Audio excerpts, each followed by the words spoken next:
Chapter 852. Oh, injury medicine formula?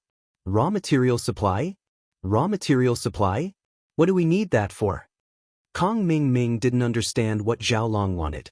If we find out that their formula is the same as our golden creation, we can sue them for patent infringement. Xiaolong said, as for the raw material supply, we can contact them and ask them to sell all their raw materials to us. That way, Miracle Dr. Guan's medicine company won't have any raw materials to sell. If they can't make the product, then the formula will be useless. Is that so? I understand. I'll try my best to find out, Kong Ming Ming nodded. It's best to find out first. If the formula for the pill of life extension and toxin cleansing isn't easy, we can put it aside for now, Xiaolong said. Xiaolong said, after all, House Kang's biggest competitor is Miracle Dr. Guan's company. Okay, Kong Xiaoming replied. In his mind, he was thinking about how to get Miracle Dr. Guan's formula and the source of the raw materials. Did Guan Xen know about this? But even if she didn't, he could find out. It seemed like he had to get Guan Xen first. After hanging up, Kong Ming Ming was panicking. Miracle Dr. Guan's medicine company was going to release their new product next month. It would be too much of a rush to get the formula before then. Wang Shubing, things have changed. We have to get Guan Xen as soon as possible. Kong Xiaoming didn't hide his intentions from his confidant. My big brother is already rushing me. Miracle Dr. Guan's medical company will be releasing their product into the market next month. We need to get the formula of the injury medicine and the raw material purchasing channel before that happens. Kong Xiaoming didn't hide his intentions from his confidant. Wang Shubing and Zhu Xiaozhang had helped him do some evil things before, such as murdering Xiaofan, so these things weren't a big deal in their eyes. Master Ming, that's going to be a bit difficult. Guan Xian's a pure and innocent girl with a strong sense of self-defense. With her family background, she won't be easily tempted by money. That's why our methods of picking up girls like their dirt aren't going to work. Wang Shubin frowned and sighed. Guan Xian is a girl from a wealthy family. She likes romantic love, but we don't have much to be romantic about. Romantic? Damn it, I didn't know what romance was 10 years ago. Whenever I saw a pretty girl, I would throw money at her. Kong Ming Ming said fiercely, but I don't care. Think of a romantic way for me right now. I need to finish Guan Xan as soon as possible. There's no time. This. Wang Shubing was speechless. Where could he go to find romance at this time? However, since it was Kong Ming Ming's order, he could not disobey it. He could only think hard. Even though Zhu Xiaozhang wasn't named by Kong Ming Ming, there was no guarantee that Kong Ming Ming would ask him. So he didn't dare delay. While Wang Shubin was thinking, Zhu Xiaozhang was also thinking of a solution. You three, why are you standing in the middle of the hospital's entrance? Do you want to die? The three of them were thinking hard when they suddenly heard a loud shout. Kong Ming Ming looked up and saw a hearse entering the hospital. The three of them were standing in the middle of the entrance, blocking the hearse's way. The driver of the hearse was holding a wreath to pick up the deceased, but when he reached the entrance, he was blocked by Kong Ming Ming's group. He honked for a long time, but the three of them didn't hear him. The driver had no choice but to open the window and yell at them. However, Zhu Xiaozhang was an arrogant person. He was usually as domineering as a crab, but when he heard someone scolding him, he immediately became angry. He glared at the hearse driver and cursed, "Who are you calling courting death? You old bastard, you don't want to live anymore, do you? Do you know who I am? Why are you in such a hurry? Do you want to die?" The hearse driver was just angry at the moment, so he spoke without thinking. As long as Zhu Xiaozhang moved out of the way, he would let it go. However, when he saw Zhu Xiaozhang's arrogance, blocking the road and still speaking reasonably, he became angry. "I am in a hurry to pick up the deceased. What's wrong? If you don't move out of the way, I will run you over and give you a wreath. I will take you to the crematorium on the way." Zhu Xiaozhang wanted to continue yelling, but when he heard the driver say he would give him a wreath, he suddenly had an idea. Flowers? Yes, if there was anything romantic, it would be giving flowers. He had seen some soap operas before. In those soap operas, the male protagonist would use flowers to woo the female protagonist. They would create a sea of flowers, and then the male protagonist would stand in the middle of the sea of flowers with a broken guitar, confessing his love. Although Guan Xen wasn't a gold digger, she definitely couldn't stand such a romantic sea of flowers. Every girl wanted to have a romantic courtship like this, so Guan Xen was no exception. Zhu Xiaozhang was so happy that he danced with joy. His gaze towards the hearse driver was a lot gentler than before. This person was a great help to him. So Zhu Xiaozhang smiled at the hearse driver. "Thank you." The hearse driver was dumbfounded. What kind of person was this? He was giving him a wreath and he was thanking him? Was there something wrong with him? Was he crazy? Thinking of this possibility and seeing Zhu Xiaozhang's gratified smile, the driver shuddered. He suddenly remembered that this was a hospital. Could this person in front of him be a mental patient? Thinking of this possibility, the driver was shocked. It wasn't against the law for this psychopath to kill someone. He couldn't provoke him. He quickly reversed the car and prepared to leave from the back door of the hospital. He didn't want to provoke this psychopath and invite an unexpected disaster. Zhu Xiaozhang didn't have the mood to care about what the driver was thinking. He quickly turned to Kang Ming. "Master Ming, I have a good idea." "What is it?" "Hurry up and tell me." Kang Ming asked impatiently. "It's like this, we can use the flower sea tactic." Wang Shubing said, "Master Ming, we can buy a bunch of flowers and place them in the courtyard of the hospital. Then you can confess to Guan Xen in front of everyone. How romantic would that be? When Guan Xen is touched, she might give you a chance." "Will that work?" Kang Xiaoming listened to Wang Shubin's plan and felt that it was feasible. He couldn't help but feel moved. Chapter 853. Chapter 852. Rich Yu Xiaoka, you're right. Kang Ming nodded. "Now that you mention it, I think so too. In those dramas, a lot of them use a sea of flowers to woo someone." However, Kang Ming and Wang Shubing had neglected one important point, and that was the relationship between the male and female lead in dramas. It was completely different from his relationship with Guan Xen. The male lead used a sea of flowers to woo someone, but it was built on the premise that the female lead already had feelings for him. It was just that the two of them had misunderstandings or conflicts, or maybe it was just a layer of paper window that wasn't broken. That was why the sea of flowers had such a powerful effect. But the problem now was that Guan Xen didn't like Kang Ming at all, and she didn't have any feelings for Kang Ming. How could she fall in love with Kang Ming just because of the sea of flowers? If it was Linny doing this, Guan Xen might have gladly accepted. Then should we go back and contact the florist? Wang Shubing saw that Kang Ming had agreed, so he asked, "Go back for what? Can't we just buy the flowers here? It's better to do this as soon as possible." Kang Ming was in a hurry, and he didn't want to wait any longer. "Okay, then we'll buy it now." Wang Shubing nodded and pushed Kang Ming out of the hospital. He saw Yu Xiaoka selling flowers with the children from the orphanage. "Huh? Isn't there someone selling flowers here?" Kang Ming's eyes lit up when he saw Yu Xiaoka. What a pretty girl. But she looked familiar, as if he had seen her somewhere before. However, he had to pursue Guan Xen, and he couldn't afford to cause any trouble. Otherwise, he would have gone after the little girl selling flowers. Wang Shubing and Zhu Xiaozhang also felt that Yu Xiaoka looked familiar, but they didn't know where they had seen her before. However, he didn't pay much attention to it. He thought that she sold flowers at the entrance of the hospital every day, and he saw her every day when he went in and out. However, it was no wonder that Yu Xiaoka was wearing a nurse's white coat. It was a completely different image from the one she was selling flowers right now. That was why Kang Xiaoming, Zhu Xiaozhang, and Wang Shubing didn't recognize her as the nurse who tricked them and sent them to the morgue. However, Kang Ming, Wang Shubin, and Zhu Xiaozhang didn't recognize Xiaoka, but she did. As a qualified cat burglar, Xiaoka's eyesight was quite good. She recognized the 3 fat sheep with one look, but when she saw them walking towards her, she felt a little guilty. Could it be that the 3 of them recognized him? Xiaoka was a little worried, but thinking that she was just messing with them, they wouldn't know that she was the one who stole their wallets. She calmed down and pretended not to know them. "Hey, how much are your flowers? We want to buy more. Do you have any left?" Zhu Xiaozhang's tone was arrogant, but the more he acted like this, the more people would treat him as a fat sheep. Yes, I have as many as you want.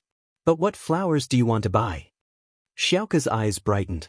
She knew that the three idiots were going to give her money. We want roses. How many do you have? The ones you have aren't enough for anything. Zhu Xiaozhang said impatiently.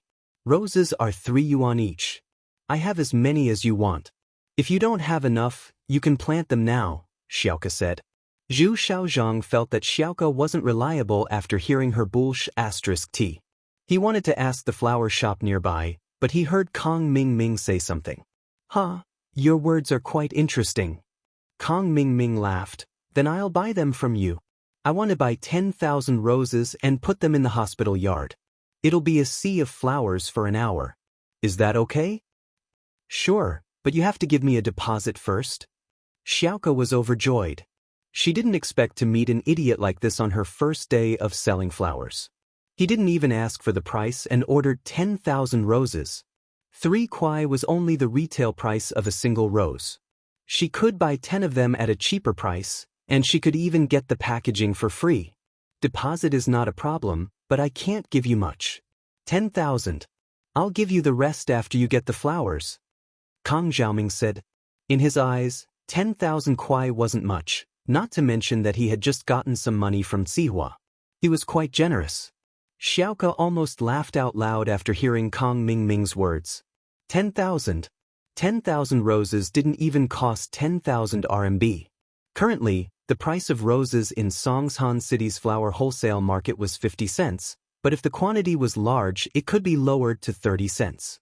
So only 3,000 RMB was enough. This idiot gave her 10,000 at once. What a great deal. Xiaoka estimated that she could give them 80 cents if they bargained, but these three didn't seem to know the market at all. They didn't bargain and even gave her 10,000 as a deposit. Of course, Xiaoka couldn't show it. She said calmly, okay, give me the deposit and I'll send the flowers to you. Kong Mingming and the others didn't expect that they could bargain with the price of the flowers. After all, they saw that Xiaoka was a street flower seller, and she didn't earn much from one flower. Plus, it was only a few kuai. Even Kong Mingming felt that it was beneath him to bargain. He was the second young master of House Kong. How could he argue with a few street flower sellers? If word got out, wouldn't people laugh their heads off? Kong Mingming sent Zhu Xiaozhang to a nearby ATM to withdraw 10,000 and gave it to Xiaoka. Here's the deposit. If you do well, there's a reward. To Kong Xiaoming, 30 or 20,000 wasn't much, so he promised Xiaoka that if she did a good job, there would be a reward. He wanted her to do a good job for him. Xiaoka's eyes lit up when she heard that there was a reward. She gave Kong Mingming some ideas. Boss, who are you welcoming? Is it your girlfriend? Yes, it's my girlfriend. I want to confess to her. Kong Mingming was overjoyed when he heard that Guan Exen was his girlfriend. He was in a great mood. He nodded. But, is there something? If you're welcoming your girlfriend, do you need me to prepare a sign or something?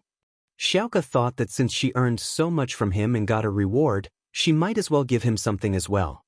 Chapter 854.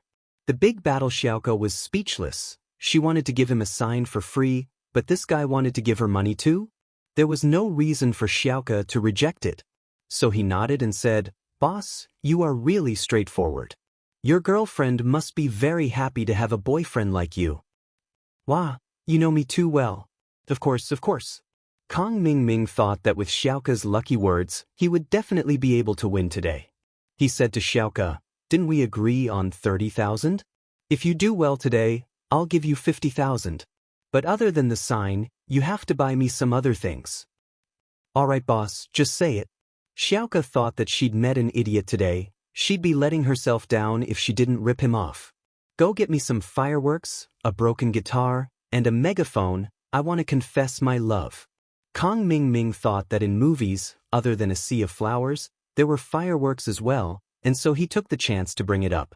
Kong Mingming was too lazy to buy them himself, and he didn't know where to buy fireworks.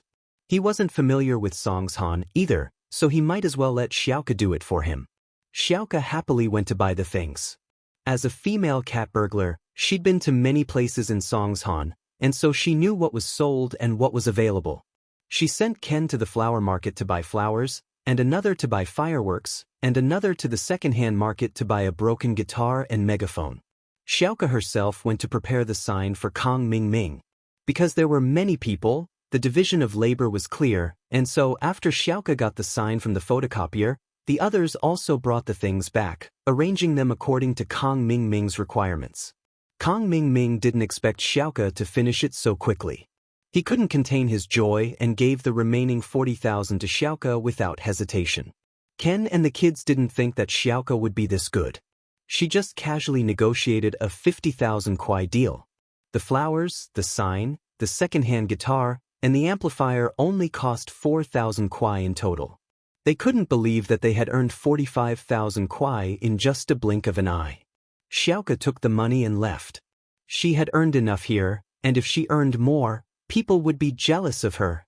Xiaoke knew the rules here, and knew that there were flower shops in this area. In fact, these shops would send people to sell flowers in front of the hospital, and Xiaoke had stolen such a big business from them. How could the flower shop be willing to accept that? If she were to continue doing this tomorrow, these people would definitely cause trouble for Xiaoke.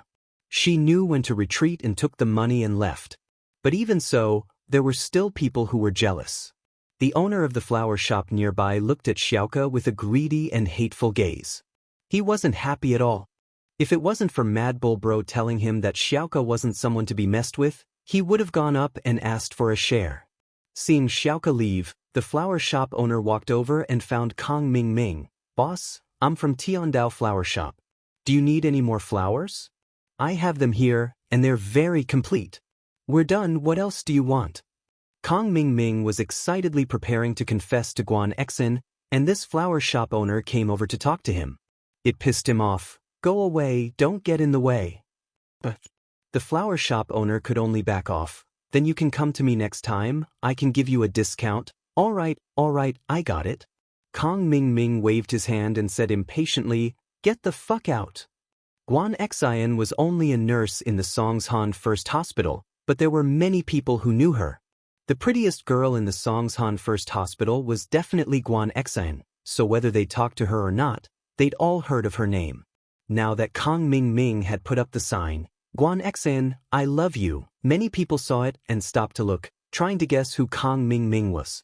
Could this guy in the wheelchair be Guan Exin's boyfriend? Guan Exin, on the other hand, got the news very quickly. Those who knew Guan Exin told her about the situation at the hospital entrance. Exin, I have big news for you. There's a sea of roses outside our hospital, and they're preparing to confess." "That's quite romantic. He's really rich," Li Xiaomei said enviously. "Oh." Guan Exin only smiled faintly. "What does that have to do with me?" "How does it have nothing to do with you? That person even put up a sign, 'Guan Exin, I love you,' it's obviously for you. It's already spread in our hospital." Li Xiaomei said, "I just went to the ward and the doctor there told me." "Huh?" Guan Exin's eyes widened at Li Xiaomei's words. She looked at her in disbelief. "Really? Are you talking about me?" Li Xiaomei nodded. "It's really you." "Who would do that? Was it Lin Yi?" Guan Exin subconsciously thought of Lin Yi, but when she thought of Lin Yi, she shook her head and blamed herself. It couldn't be Lin Yi. Why would he confess to her? He was really indulging in fantasies. Guan Exin lost interest once she remembered that the person wasn't Lin Yi. There wasn't any excitement on her face. Who's so bored? Exin, aren't you moved at all after hearing this explosive news? You don't even want to go out and see who did it?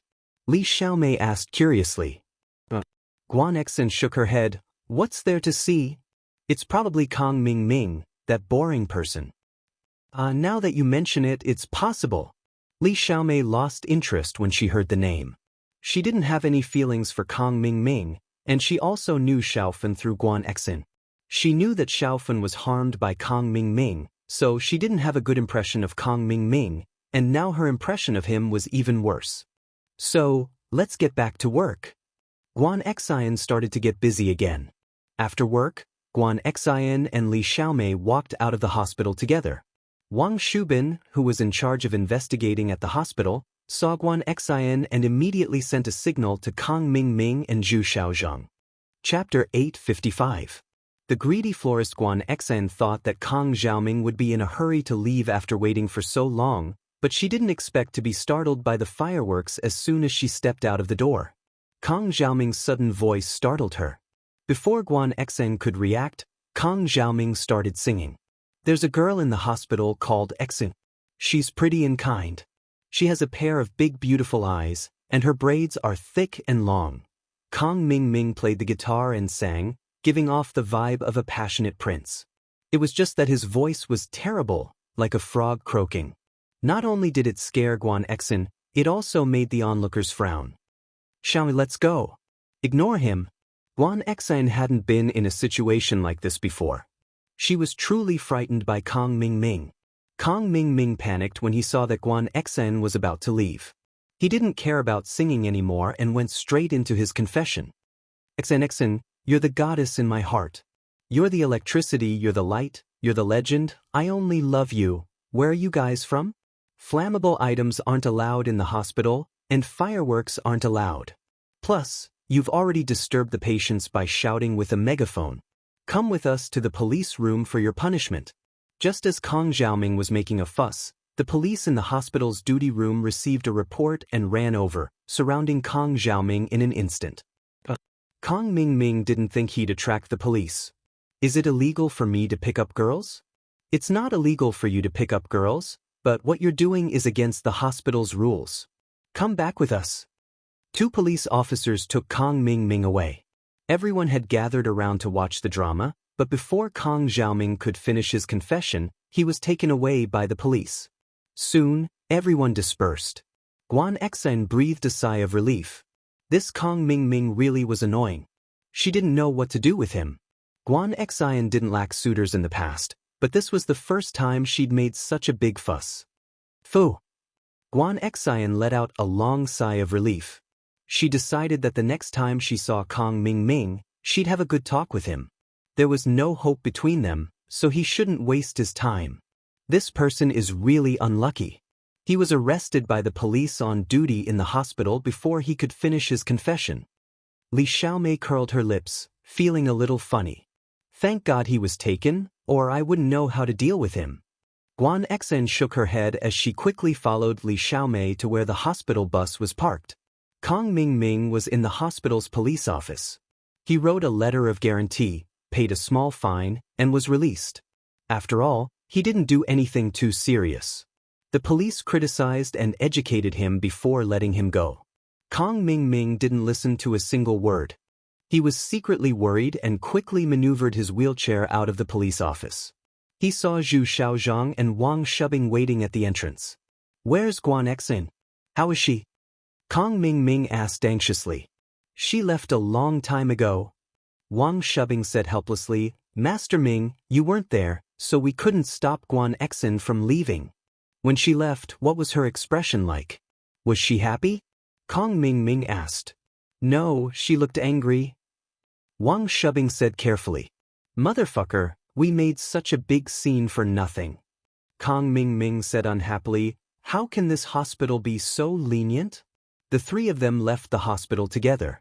The sea of flowers in front of the hospital had already been removed, and the guitar and amplifier were nowhere to be seen. However, Kang Xiaoming didn't really care about these things. Right now, he was thinking about how to get Guan Xen.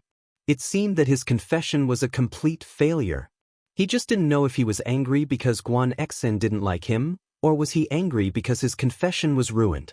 The owner of the flower shop in front of the hospital was rich. Kang Ming was arrested, Wang Shubing and Zhu Xiaozhang were also gone. The 10,000 roses in front of the door were now ownerless. The owner of the flower shop quickly called a few workers to collect all the roses and put them in her cellar. The owner picked up a big bargain, but not only was he not satisfied, he was still planning to sell the flowers to Kang Ming tomorrow. He waited at the hospital entrance and saw Kang Ming and the other 2 walk over. He quickly greeted them with a smile. 3 bosses, do you still want to buy flowers? I have some cheap roses here, guaranteed to be cheap. Do you still want them tomorrow? What the fuck? Kang Ming glared at the flower shop owner. Still want to buy? Still want to make a fool of himself tomorrow? Boss, didn't you fail today?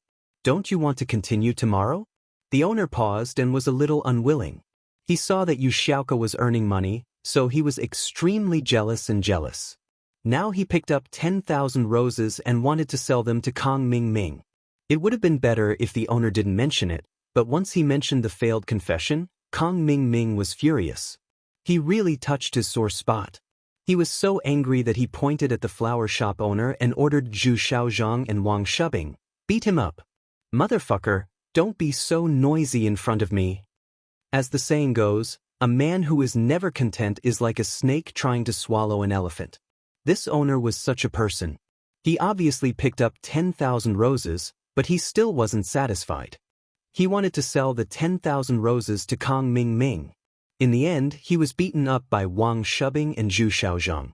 They beat the owner until he lost his temper. Although the owner had some background and knew the boss of this area, Mad Bull Bro, he saw that Kang Xiaoming and the other two were driving a Porsche Cayenne.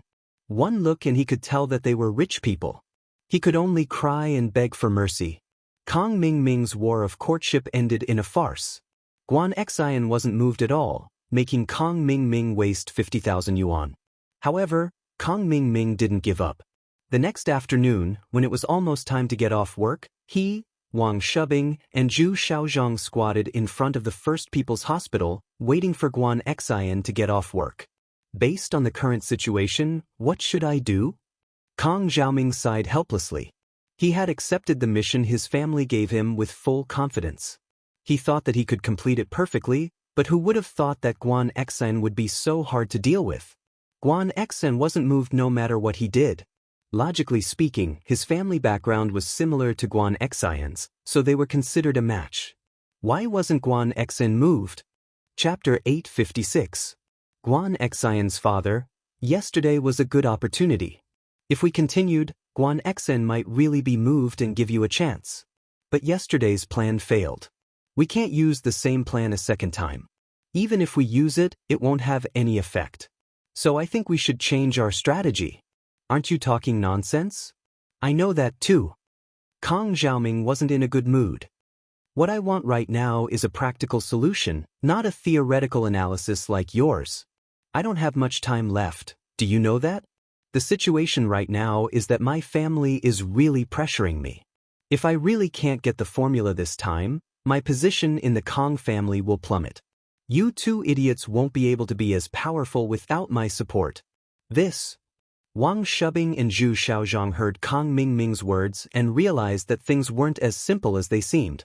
Indeed, if Kang Ming wasn't popular in the Kang family, then the two of them wouldn't be able to call the shots like they were now. Thinking of this, Wang Shubing took a deep breath and began to think of a countermeasure. Kang Ming saw that he was thinking and didn't disturb him. Among them, only Wang Shubing could be considered the brains, so everything depended on him. I got it. Wang Shubing suddenly had an idea. Master Ming, all the signs show that Guan Xian is a good girl. This type of girl listens to her family. So, if we directly propose to the Guan family, there should be some hope. Think about it, you are the grandson of Dr. Kang, and Guan Xian is the granddaughter of Miracle Dr. Guan. You two are a strong combination. I think Guan Xuemin wouldn't object, right? Your idea might work, but you have to understand that I'm not looking for Guan Xian to marry her. I'm just trying to get Guan Xian's recipe from her. If I can have some fun, then I'll do it. It's fine if I can't, but marriage is out of the question. Kang Xiaoming said. How can I get married if I get the recipe out of her? Plus, even if it's a fake marriage, my grandfather has to step in. I can't be stupid enough to ask for Guan Xuemin's hand. Do you think Guan Xuemin will believe him? This. Wang Shubing hesitated. Master Ming, why don't you pay her a visit and tell her that you just want to get to know her better? Although it's not a formal proposal, it's still a hint. I'm sure Xuemin won't reject it too much. Wouldn't it be perfectly justifiable for you to approach Guan Xian? That makes sense. Kang Xiaoming nodded. But I'm not familiar with him. I've never met him before. What if he objects to it? I think you're not asking for her hand in marriage, Master Ming. You're just asking to be friends with Guan Xian. I don't think Guan Xuemin would reject you out of respect, would he? As long as he doesn't refuse, we can do it. Wang Shubin continued, of course, if Guan Xuemin strongly disagrees, even if you're with Guan Xian, he will still find a way to separate you two. He won't easily give the recipe to Guan Xing. That's true. The key was the attitude of the Guan family. Then should we pay a visit to Guan Xuemin? Kong Ming nodded. I'll have to discuss this with my family. We can't go empty-handed, we have to bring some gifts.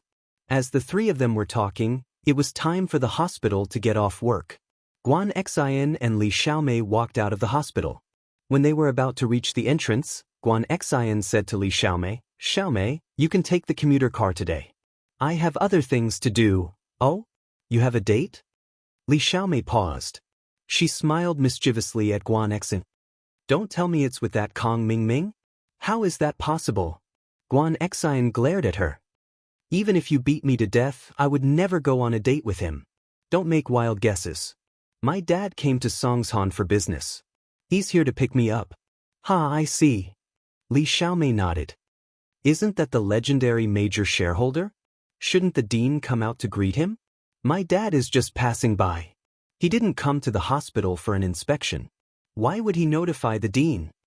Guan Xian didn't know whether to laugh or cry. All right, I'll be going first.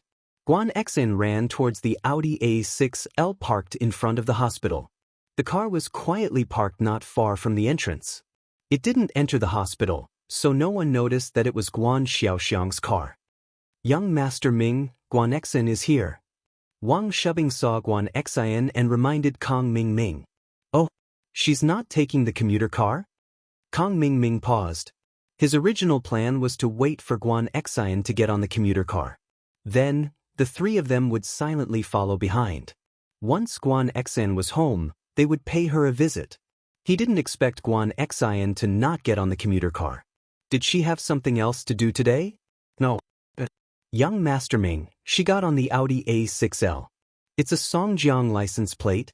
Zhu Xiaozhang pointed in the direction Guan Xian ran to. Songjiang license plate? Could it be that Guan Xian went to meet her lover? Kong Ming's face immediately darkened. The driver of the black Audi A6L was most likely a man. Judging from the light in the car when Guan Xian opened the door, the driver should be a man. I don't think so. That man seems to be quite old. Zhu Xiaozhang's eyes were sharp and he quickly said, could it be that he's a prostitute? It would have been better if Zhu Xiaozhang didn't mention it. Kong Xiaoming's face darkened. Go and find out who this car belongs to. Ah, I'm so mad. Kong Ming felt like he was being humiliated. He originally thought that Guan Xian didn't accept his confession because she was too pure. She was like a blank sheet of paper. She had never been in a relationship before, so she was subconsciously on guard. But now, it didn't seem to be the case. Zhu Xiaozhang and Wang Shubing didn't have much of a relationship in Songshan. However, in Donghai City, they relied on Kong Ming to know a lot of people. They made a phone call and got the information of the car from a friend who worked in the insurance business. Young Master Ming, this car belongs to Mingyang Pharmaceutical Company, Ltd. Zhu Xiaozhang told the result to Kong Ming. Mingyang Pharmaceutical Company, Ltd? Why does this name sound so familiar? Kong Ming frowned and muttered the name. Chapter 857. Kong Ming's visit? Yes, that's right. Kong Ming also remembered after Wang Shubing's reminder. So, that man just now could be Guan Xian's father. It should be, or else he would be her father's driver. Wang Shubing nodded. Master Ming, I suddenly thought of something. If you visit Guan Xian's father, Guan Xiaoxiang, it might be more effective than visiting Guan Xueming. Why do you say that? Kong Ming quickly asked. Master Ming, your Dr. Kang's medical company, doesn't it work with a lot of hospitals? The First People's Hospital and the Second People's Hospital are the same. Isn't that Guan Xian's father's company? Zhu Xiaozhang interrupted. If that's the case, then Guan Xiaoxiang won't offend you openly because of his business relationship with the Kong family. As long as he agrees for you to interact with Guan Xian, then you'll have achieved your goal. That makes sense. Let's go. Get in the car, we'll follow them and see where they're going. Kong Ming nodded. Guan Xiaoxiang hadn't learned reconnaissance or anti-reconnaissance, so he didn't notice that a Porsche Cayenne was slowly following behind him. He was still chatting with Guan Xen. Xen, are you busy with work? Are you tired? It's all right. Sometimes it's a little tiring, but I like this job. Guan Xen nodded. If you're tired, then come to Dad's company. You can't be a nurse forever, right? Guan Xiaoxiang smiled. He always wanted Guan Xen to come to his company, but Guan Xen didn't agree. No, I want to stay here with Grandpa. Guan Xen shook her head. Guan Xiaoxiang sighed and didn't bring up the topic again. He changed the topic. How's your health? Not bad.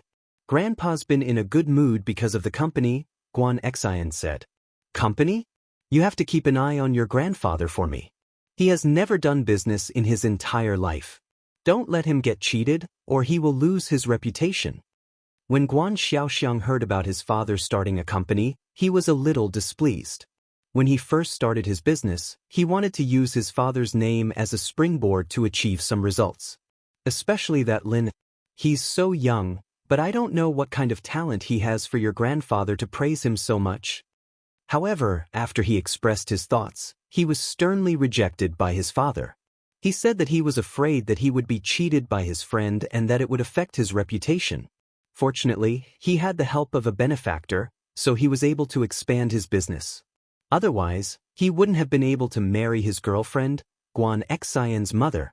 Guan Xen's mother's family was against it. Therefore, every time he thought about this incident, Guan Xiaoxiang always felt like there was a thorn in his heart. Even though it had been a long time since the incident, there was still some estrangement between the father and son. Even though they cared for each other, they were not very close. No, Lin Yi is a good person. He wouldn't lie to Grandpa. Guan Xen subconsciously defended Lin Yi when she heard her father's words. However, as soon as she opened her mouth, she felt that she was a little too impatient and blushed. Looking at his daughter's face, Guan Xiaoxiang suddenly frowned. Could it be that his daughter had fallen for Lin Yi? Guan Xiaoxiang didn't continue on this topic. The car slowly drove into Songshan Medical University. Guan Xiaoxiang parked the car in front of his father's villa. Even though the father and son's relationship wasn't very harmonious, Guan Xiaoxiang would still go home to visit Guan Shuemin every time he came back to work. Guan Shuemin's relationship with his son had been like this for the past few years. Now he was used to it. When he saw his son return, he nodded and didn't say anything. He went back to his study and continued with his work. On the other hand, Guan Xiaoxiang sat on the sofa in the living room and chatted with Guan Xen about the hospital. Kang Mingming followed Guan Xiaoxiang's car all the way to the entrance of Guan Shuemin's villa. In order to pursue Guan Xen, he bought a fake medical university pass so that he could enter and exit the family area. Master Ming, it looks like that person is Guan Xen's father. If he was a driver, he wouldn't be able to enter the villa. Should we go visit him tonight? Wang Shubin asked. Yes, we'll go buy some gifts first, then we'll visit him. Kang Mingming confirmed that the person was Guan Xen's father, Guan Xiaoxiang. He was relieved.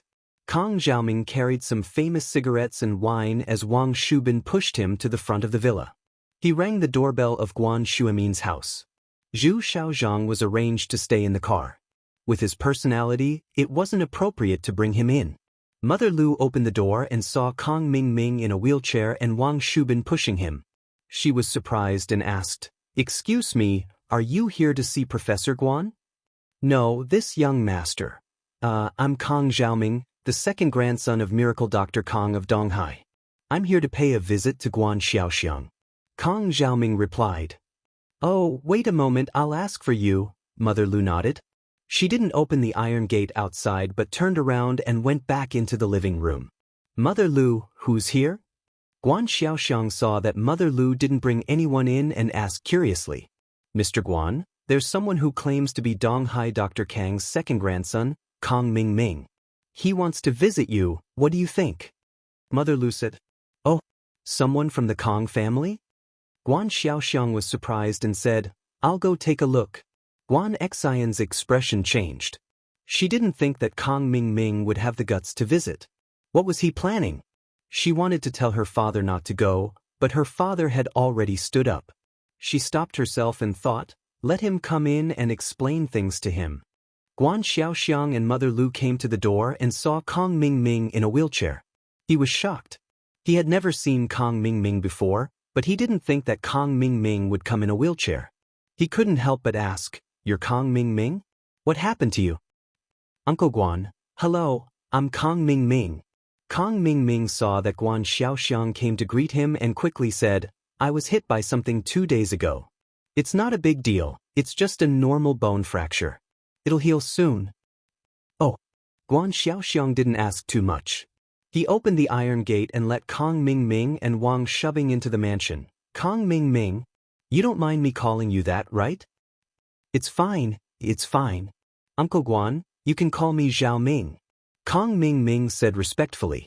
He wanted to leave a good impression in front of Guan Xiaoxiang, so he naturally pretended to be a good young man. Guan Xiaoxiang nodded. "Kong Mingming, are you here to visit me? What business do you have with me? Are you here to represent your grandfather, or?" Chapter 858. Guan Xian is engaged. "Okay, please come in." Even though Guan Xiaoxiang didn't know the purpose of Kong Mingming's visit, he was still a member of Donghai's Kong family. They were in the same line of business, and his company had many collaborations with the Kong family. He didn't want to neglect Kong Mingming. After entering the study, Guan Xiaoxiang sat on the sofa. Kong Mingming was in a wheelchair, so Guan Xiaoxiang didn't bother with pleasantries. He looked at Wang Shubin and asked, "This is?" "Uncle Guan, don't worry about him. He's my friend. Just let him stand here."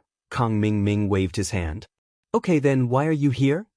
Guan Xiaoxiang really didn't know why Kong Mingming was here, and why was he here to visit him? How did he know that he would come to his father's place tonight? Even though he was confused, he didn't show it on his face. He wanted to hear what Kong Mingming had to say. "Uncle Guan, I'm here to visit you because I'm a little embarrassed." Kong Mingming pretended to be simple and honest as he scratched his head. "I'm not here on behalf of my grandfather, nor on behalf of Dr. Kang's medical company. I'm here for myself." "Oh?" Guan Xiaoxiang frowned slightly, but he only made a sound of confusion. He didn't ask any more questions. "Uncle Guan, I'm sorry to disturb you, but I have my own difficulties." Kong Mingming was a little embarrassed. "A while ago, my leg was broken. When I was in the hospital, it was Miss Guan's meticulous care that allowed me to get out of the hospital so early. Miss Guan's gentleness, beauty, and generosity deeply touched me. As the saying goes, a gentleman seeks a fair lady. I really admire Miss Guan, and I want to be friends with her. I hope Uncle Guan won't object." "A fair lady seeks a fair lady? You mean you want to be friends with Guan Xian?" Guan Xiaoxiang's frown deepened. You're right, Uncle Guan, but I'm not saying that I'm going to be friends with Guan Xian right away. I just hope that you can give me a chance. If it doesn't work out, I'll leave quietly." Kong Mingming tried his best to make himself look pitiful. He just wanted a chance. With that, and the partnership between the two families, Guan Xiaoxiang would definitely give him face. After he finished speaking, he was waiting for Guan Xiaoxiang to agree, but he didn't expect to be rejected. "I'm sorry, but I can't agree to your request." After Guan Xiaoxiang heard Kong Mingming's words, he rejected his suggestion without hesitation. He didn't give him any face at all. Even though Kong Mingming's words were straightforward, he was polite and honest. It made people think that he didn't have any bad intentions. This was something that he had discussed with Wang Shubin. In front of people like Guan Xiaoxiang, the more smooth he acted, the more he wouldn't be liked. So Kong Mingming pretended to be honest. He didn't expect Guan Xiaoxiang to reject him directly. This made Kong Ming dumbfounded. Kong Mingming couldn't accept it. He said it so well, he just wanted a chance. He didn't want to be with Guan Xian. Thinking about this, Kong Mingming was a little angry. But in order to not anger Guan Xiaoxiang, he suppressed his anger and asked, "Uncle Guan, why? Guan Xian isn't young anymore, right? She's at the age to talk about marriage. And me, did I do something to displease you? Please don't hesitate to mention it. If possible, I will change them all." "This has nothing to do with you." Guan Xiaoxiang waved his hand. "Logically speaking, you are Elder Kang's grandson, my junior. I should be able to give you this chance, but I can't. Because Xin has been engaged since she was young. It's the kind of arranged marriage. This has nothing to do with whether I'm satisfied with you or not. Guan Xin already has a fiancé, how can I let her date you? This is completely unrealistic. Already has a fiancé? Kong Mingming's face turned green. He originally thought that Guan Xiaoxiang had heard of his bad reputation, that's why he rejected him. He didn't think that it was because of this reason. If it was his problem, Kong Mingming had the confidence to solve it. But it was Guan Xian's problem, how could he solve it? Guan Xiaoxiang had already told him clearly that Guan Xian already had a fiancé. No matter how hard he tried, it would be useless. Guan Xiaoxiang had already excluded him. No matter what he said, he wouldn't be able to change Guan Xiaoxiang's mind. Kong Mingming didn't think that Guan Xiaoxiang was lying to him on purpose. There was no need to lie about this kind of thing. With Guan Xiaoxiang's status, he didn't need to find an excuse to beat around the bush. House Kong wasn't a noble house yet, it was normal for Guan Xiaoxiang to not give him face. So Guan Xiaoxiang's words convinced Kong Mingming and made him completely give up. She already has a fiancé. No matter what, there was no way Guan Xian could be with him. Kong Mingming sighed and said helplessly, if that's the case, then I'll have to bother Uncle Guan. Kong Mingming, you are Elder Kang's grandson. You were born in a medical family. You are also very outstanding. Don't you have to hang yourself for this tree? Xian is already engaged. This can't be changed. I hope you can get over it. Guan Xiaoxiang tried to persuade him. After all, Kong Mingming was Dr. Kang's grandson. Guan Xiaoxiang would still give him some face. Kong Xiaoming listened to Guan Xiaoxiang's comforting words and believed them even more. However, the evil thoughts in his mind suddenly sprouted, and his eyes lit up. He pretended to be curious. I heard that Guan Xian is quite close with someone called Lin Yi. Could he be Guan Xian's fiancé? Kong Mingming knew that Lin Yi couldn't be Guan Xian's fiancé, but he purposely said it to sow discord. Lin Yi? Guan Xiaoxiang's face was a little displeased. Lin Yi again? Was there really something between Guan Xian and Lin Yi? However, in front of Kong Mingming, Guan Xiaoxiang naturally wouldn't say anything about his daughter. He only said indifferently, you don't have to worry about that. Kong Mingming laughed coldly in his heart. Lin Yi, that's what you get for offending me. If I can't get a girl, don't even think about it. He didn't show it on his face. All right, Uncle Guan. If that's the case, then I'll take my leave. Then I won't be sending you off. Take care. Guan Xiaoxiang knew why Kong Mingming was here, so he didn't want to have anything to do with him. Chapter 859. She had to marry even if she didn't want to. The housekeeper, Nanny Lu, spent most of her time with Guan Xian and Guan Xuemin. Even though she was close to Guan Xiaoxiang when he was younger, they were still distant now. She turned a blind eye to Guan Xian's eavesdropping. When Guan Xian heard Kong Mingming tell her father that he wanted to be friends with her, her heart skipped a beat. She was afraid that her father would mistake Kong Mingming for a handsome young man and agree to date her. Fortunately, her father was wise enough to reject Kong Mingming. But her father's reason was so strange. He said that she had a fiancé and that they were betrothed before they were born? Was there still such a thing as a prenatal betrothal in today's society? Wasn't this too strange? She didn't expect her father, who looked so old-fashioned, to have such a clever and eccentric side. Guan Xian thought it was funny. However, what made her happiest was that Kong Xiaoming actually believed her father's words and decided to give up on pursuing her. What an idiot! In fact, Guan Xian was wrong. In a big family like Kong Mingming, it was natural for the parents to make the decision. Just like the marriage between her brother and the Shao family's Wang Xinyan, it was decided by the elders. Once it was decided, the younger generation couldn't change it. So Kong Mingming thought that Guan Xian was the same. So no matter what he did, he couldn't change it. He could only give up. When she heard that Kong Xiaoming was coming out, Guan Xian quickly sat on the sofa and pretended to watch TV as if nothing had happened. Kong Xiaoming opened the study room door and was pushed out by Wang Shubin. He looked at Guan Xian, who was sitting on the sofa watching TV, and sighed helplessly. He knew that Guan Xen was a girl from a wealthy family. Since she was already engaged, how could she still be friends with him? So he didn't even bother to say anything. To him, if he couldn't get a girl, it didn't matter how pretty she was. So he asked Wang Shubin to push him out of Guan Xuemin's mansion and left the place with his tail between his legs. Guan Xian, on the other hand, blushed when she saw her father walk out of the study. She had eavesdropped on his conversation with Kong Ming after all. It wasn't a big deal, but it wasn't something to be proud of. Guan Xen felt a little embarrassed when she saw her father looking at her. She hadn't done anything bad, so she took the initiative to admit what she'd done. "Dad, that Kong Ming was lying. I didn't nurse him." "Oh, did you hear everything?" Guan Xiaoxiang didn't expect his daughter to eavesdrop. Seeing her blushing face, he nodded in understanding. "This person doesn't look like a good person. Don't come into contact with him in the future." "I know, I don't even talk to him," Guan Xian said. "He's the one who keeps pestering me, and that Lin, you need to stay away from him in the future. Don't get too close to him. You are a girl, you need to take care of your reputation." Guan Xiaoxiang thought of Lin Yi and added. He had always been biased against Lin. Ever since Lin Yi and Guan Xuemin formed the company, Guan Xiaoxiang hated Lin Yi a little. Lin Yi is a good person, he's not a bad person. He's different from Kong Ming. Guan Xian froze and shook her head. She didn't understand why her father wouldn't let go of Lin.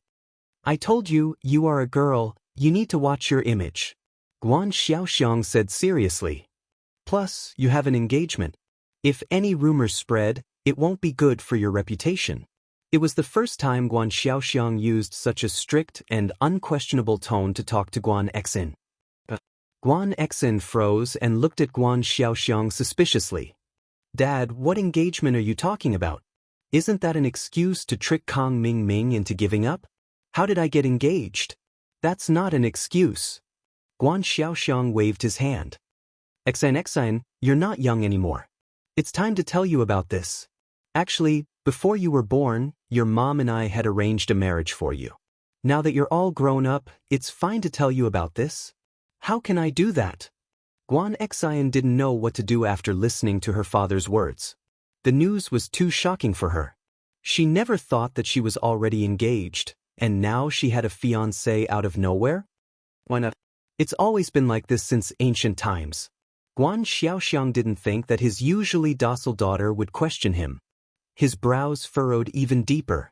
Could there really be something going on between his daughter and that Lin? "Dad, what era is this? Why do we have to arrange a marriage?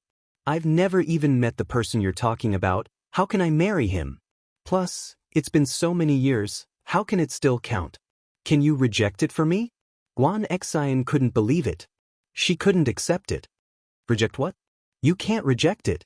Guan Xiaoxiang didn't give her any leeway. "You have to marry him in the future. No one can change that.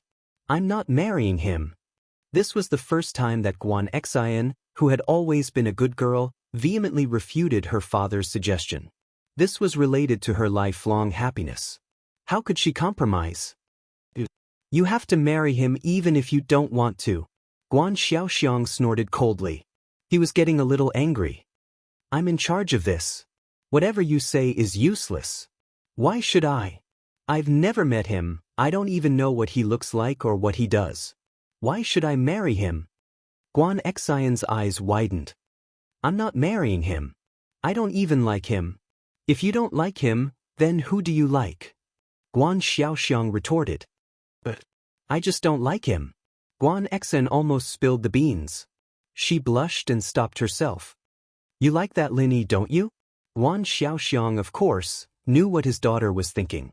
"You should cut all ties with him as soon as possible. Otherwise, I'll find someone to break his legs. Your mother and I agreed on your marriage. I owe him a lot. My career today was all given to me by his elders. I, Guan Xiaoxiang, am not someone who goes back on his word. It's good if you've thought it through. Even if you don't, you still have to marry him." With that, Guan Xiaoxiang ignored Guan Xen. He stood up and strode out of the villa. Chapter 860. Guan Xueming, but Guan Xen was afraid that her father would do something to hurt Lin Yi in a fit of rage. She didn't know what to do. Lin Yi had nothing to do with this, but he was dragged into this. Guan Xueming heard the argument downstairs and came downstairs to see Guan Exin crying on the sofa. He paused for a moment before asking, Exin, what's wrong? Why are you crying here? Where's your dad? Grandpa. Guan Exin cried even more fiercely when she saw her grandpa. She'd never felt so wronged before. She couldn't understand how her father could interfere with her marriage, forcing her to marry someone she didn't even know. All right, don't cry. Tell Grandpa what happened first.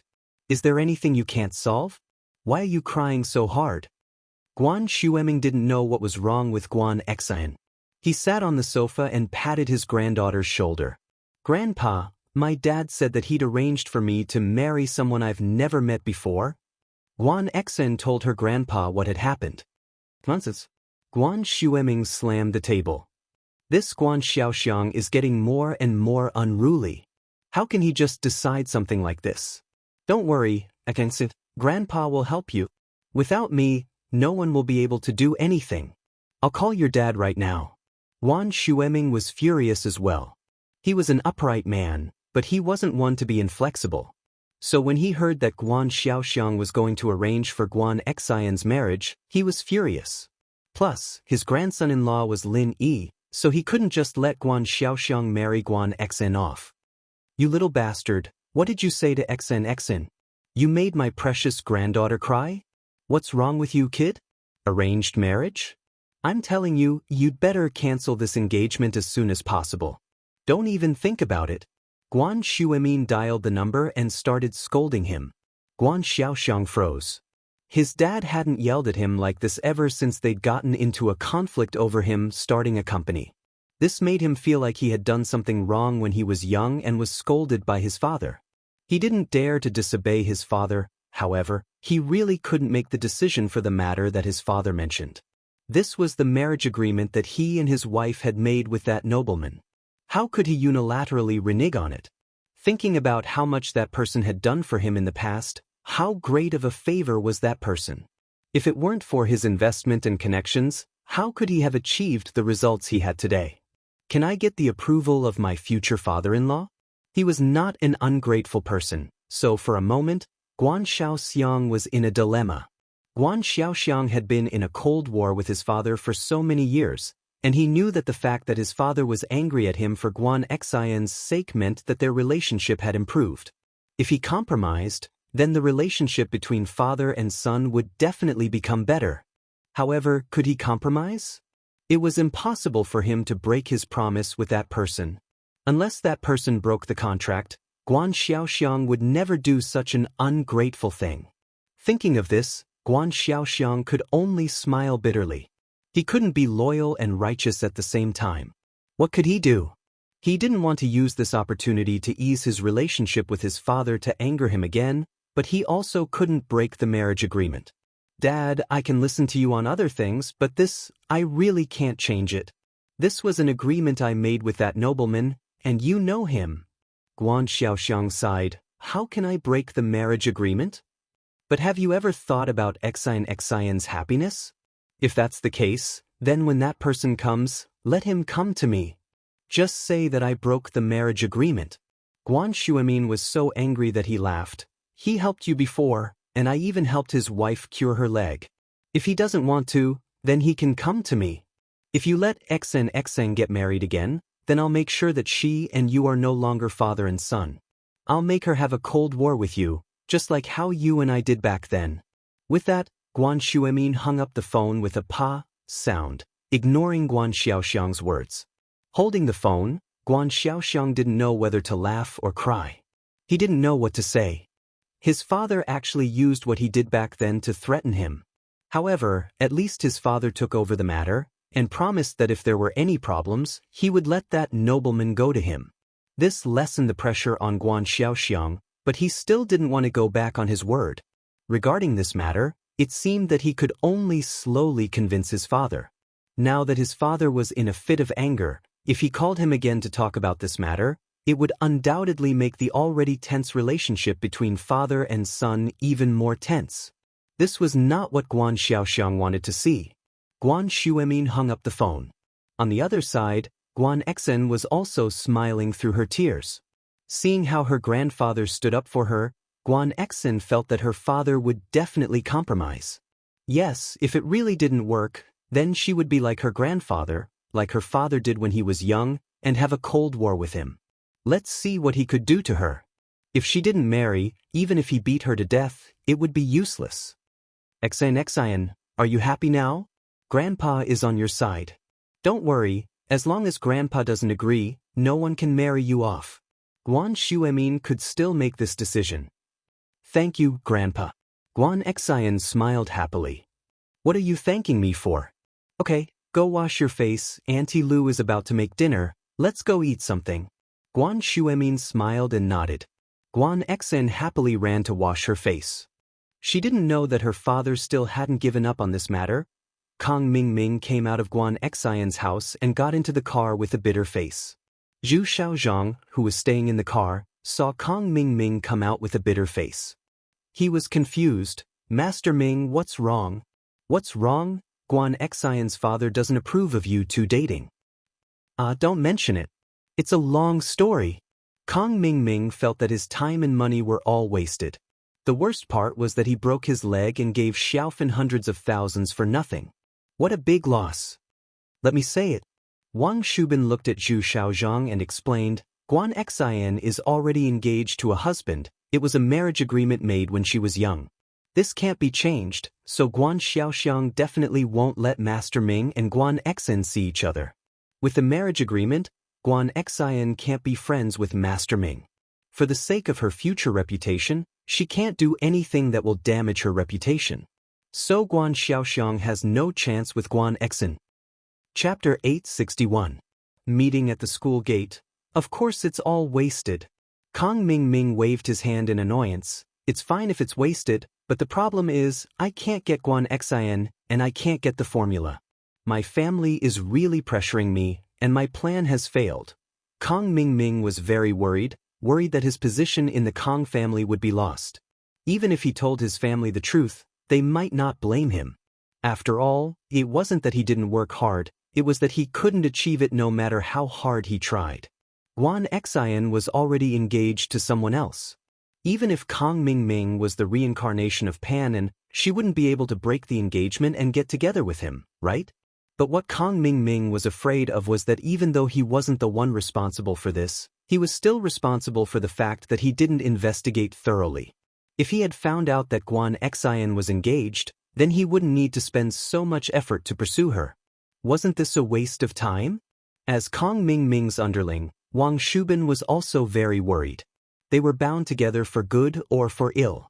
He understood that without the skin, where would the hair attach?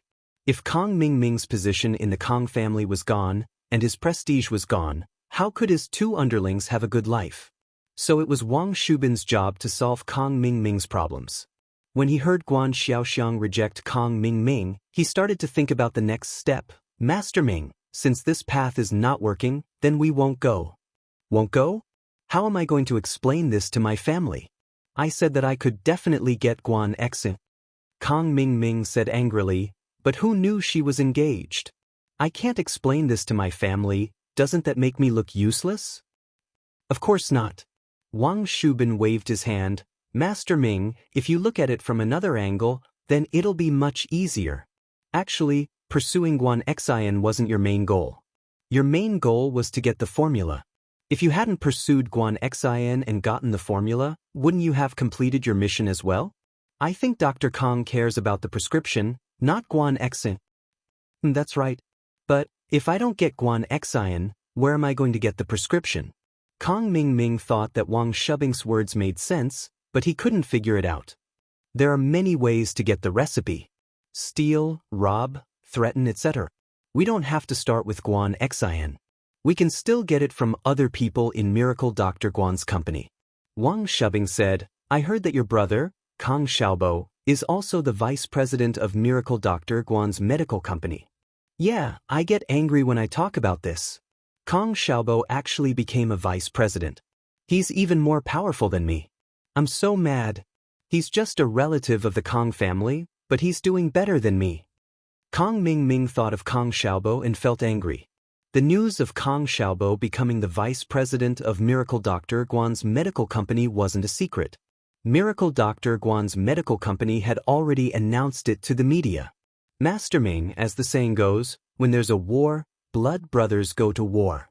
Wang Shubin said, think about it. You and Kang Xiaobo are cousins. Although he's the vice president of Miracle Dr. Guan's medical company, I don't think he's earning much money, right? I think you can go find Kang Xiaobo. After all, he's a member of the Kang family.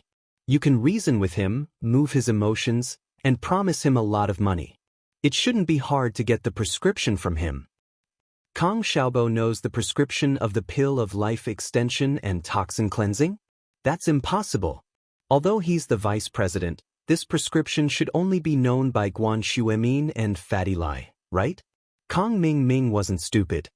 He shook his head and said, Master Ming, your priority right now isn't to find the prescription of the pill of life extension and toxin cleansing. That can wait. Did you forget about the new mission that Kang Xiaolong gave you?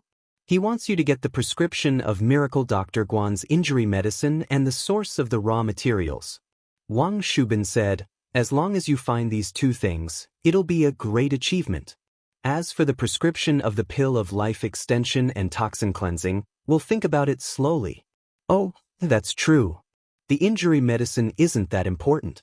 Kang Xiaobo should know the prescription and the source of the raw materials. Kang Ming nodded and said, if that's the case, there's a way. Tomorrow, I'll go find Kang Xiaobo and have a good talk with him. I'll get the prescription and the source of the raw materials from him. Master Ming, you have to remember two things. One is to play the family card. You have to let Kang Xiaobo know that the rise and fall of House Kang is the responsibility of every member of House Kang. You can give him some benefits. For example, after you take control of House Kang, give him some shares of Dr. Kang's medical company. Anyway, this is all nonsense. You don't know when you'll be able to take control of House Kang.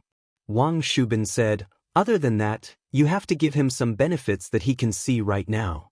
Didn't you give Xiaofan a sum of money before? You can say that you did it because of Kang Ming. This time, you have to give Kang Ming some more money. Otherwise, he won't cooperate if he can't see the benefits. Yes, what you said makes sense. Kang Ming nodded, I got it. Shubin, you really are the brains. I thought there was no other way and I was going to go home with my tail between my legs. I didn't expect you to have so many ideas. Hee, it's my responsibility to come up with ideas for Master Ming. Wang Shubin smiled proudly. The next afternoon, Kang Ming carried a black leather suitcase with 300,000 yuan and went to visit Kang Xiaobo. Kang Xiaobo would go to Dr. Kang's medical company every afternoon. He had already told his homeroom teacher, Teacher Lu. Seeing that Kang Xiaobo had such a good future, Teacher Lu naturally wouldn't stop him. What was the purpose of going to university? Wasn't it to learn some skills and get a diploma to find a good job? Now that Kang Xiaobo had passed this step and found a good job, the homeroom teacher, Teacher Lu, naturally wouldn't say anything. Kang Ming already knew Kang Xiaobo's daily schedule. When Kang Xiaobo left school at noon, Kang Ming stuck his head out of the Porsche Cayenne's rear window. Bro. At first, Kang Xiaobo didn't think the voice was calling him. Although it was familiar, who would come to his school and call him bro. So he didn't pay attention. However, the voice called again, Xiaobo, here. Chapter 862. The omnipresent Lin Kang Ming. What's the matter? But even so, Kang Xiaobo wasn't afraid of Kang Ming. The two of them had already fallen out on the day of the banquet. There was nothing to worry about anymore. Kang Xiaobo called Kang Ming by his name. Hey, little brother, why are you still so distant from me, your cousin? You still call me Kang Ming, you should call me second cousin. Kang Ming said with a smile. Kang Xiaobo was stunned after hearing Kang Ming's words. What did Kang Ming mean? Did he get kicked in the head by a donkey? Bro, what are you waiting for? Get in the car. We haven't seen each other in a long time, right? Kang Ming waved at Kang Xiaobo. He purposely let Zhu Xiaozhang drive. Wang Shubin sat in the front passenger seat and left a seat for Kang Xiaobo in the back. Kang Ming, what do you want? Kang Xiaobo frowned. Long time no see? Didn't I see you giving money to Xiaofan a few days ago? Xiaobo, you're still wary of your cousin. Huh, I came here today to apologize to you. I was young and didn't know any better. I did some things that angered even the gods. I hope you can forgive me. Kong Mingming said it in a nice way so that Kong Xiaobo could get close to him. At that moment, Lin Yi and Tang Yun walked out of the school holding hands. They saw Kong Xiaobo talking to Kong Mingming with a wary face. They felt it was strange and asked, Xiaobo, what are you doing? Boss. Kong Xiaobo was overjoyed when he saw Lin Yi. He didn't know what Kong Mingming was trying to do. He didn't want to talk to Kong Mingming. First, how did Kong Mingming treat Kong Xiaobo? How could Kong Xiaobo not hate him? Second, he used to play with Kong Xiaobo's girlfriend, Xiaofan, and hurt her. Kong Xiaobo not scolding him was already giving Kong Mingming face. Kong Mingming naturally didn't know that Lin Yi was the manager of Miracle Dr. Guan's medical company. Until now, House Kong still thought that Xu Emin was the manager of the company. As for Lin Yi, he was just a bystander. As for Kong Xiaobo being able to enter Miracle Dr. Guan's medical company, Kong Ming didn't think it was because of Lin Yi. From his point of view, Kong Xiaobo must have given Xu Emin the golden creation medicines formula in exchange for the position of vice president. In reality, Lin Yi always gave the same impression to his enemies. He was harmless, as if he was everywhere, but no one knew of his existence. So Kong Mingming didn't put Lin Yi in his eyes. He didn't care about what he said or did. He still urged, Xiaobo, get in the car. You haven't eaten yet, right? Let's find a place to eat.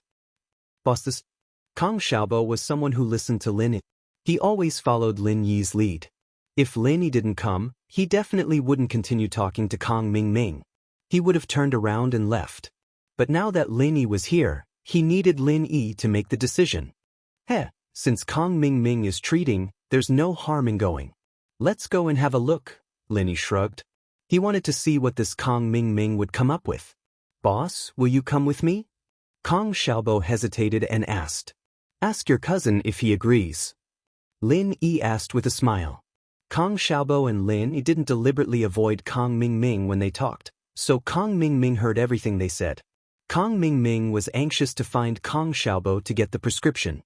Seeing that Kong Xiaobo was very obedient to Lin Yi, he planned to invite Lin Yi along. Last time when Xiaofan took his money, Lin Yi was also present. So Kong Mingming felt that Lin Yi wasn't a righteous person. At the very least, he was greedy. So he didn't need to hide this matter from Lin Yi. As long as there were benefits, Lin Yi would let Kong Xiaobo take it. So before Kong Xiaobo asked, Kong Ming said first, Lin Yi, right?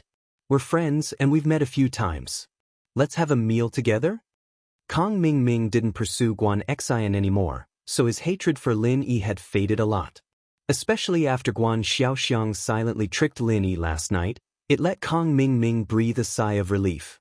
Now that the two of them didn't have any conflicts of interest, Kong Mingming didn't mind having Lin Yi with them. You guys go, I won't be going. Tang Yun knew that Lin Yi had something to do, so she let go of Lin Yi's hand and said to Lin, It's okay, let's go together.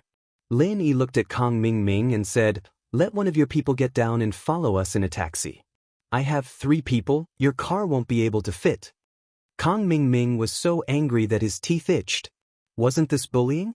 I'm treating you guys to a meal, and you want to let my people get down?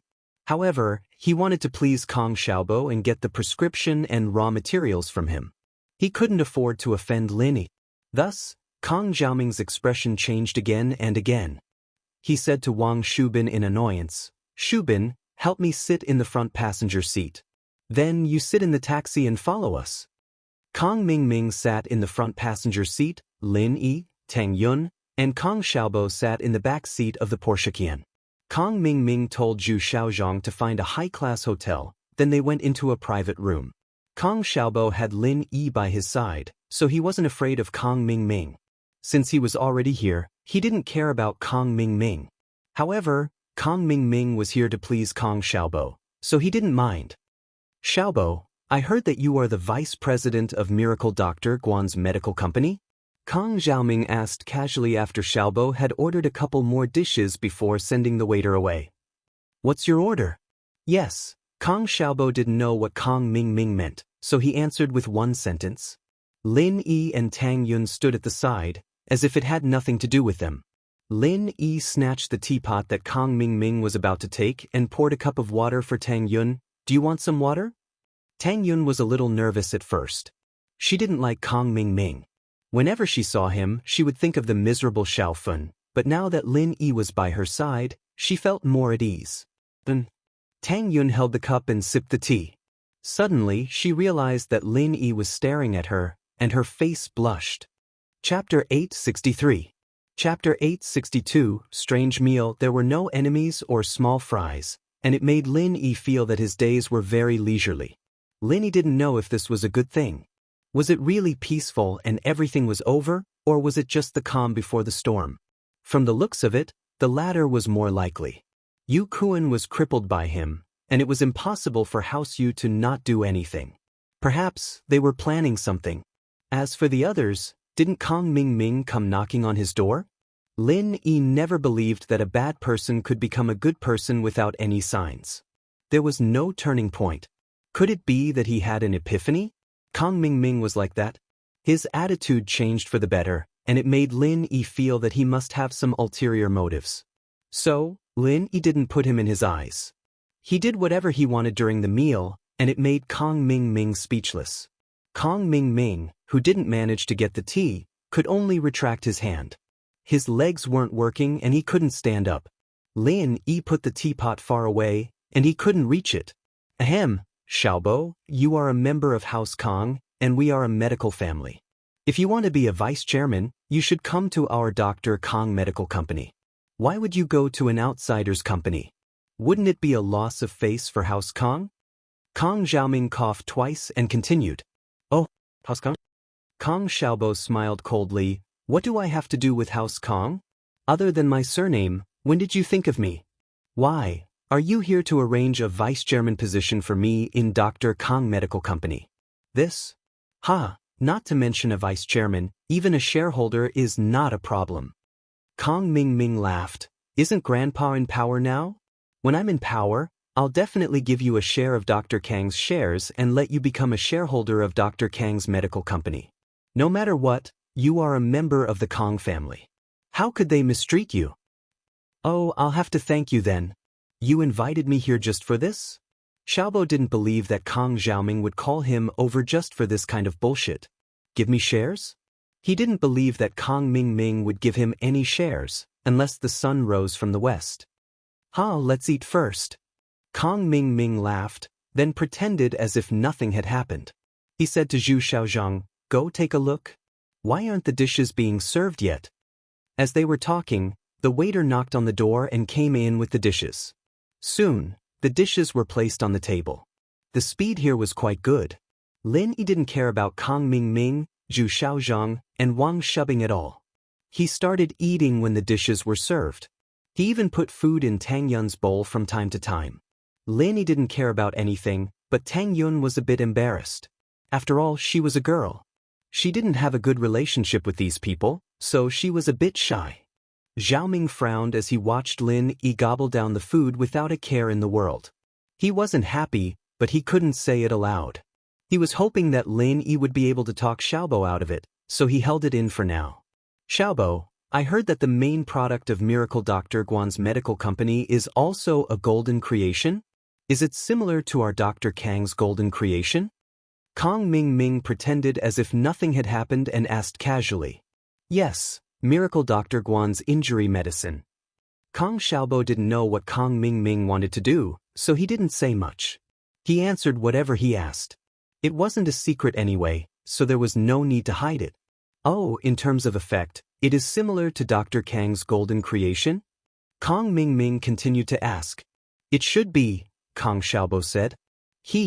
If that's the case, I wonder where Miracle Dr. Guan's medicine company got their prescription from. Do you know? Kang Xiaoming finally revealed his purpose step by step. Kang Xiaobo wasn't stupid. After hearing Kang Ming's words, he was a little angry.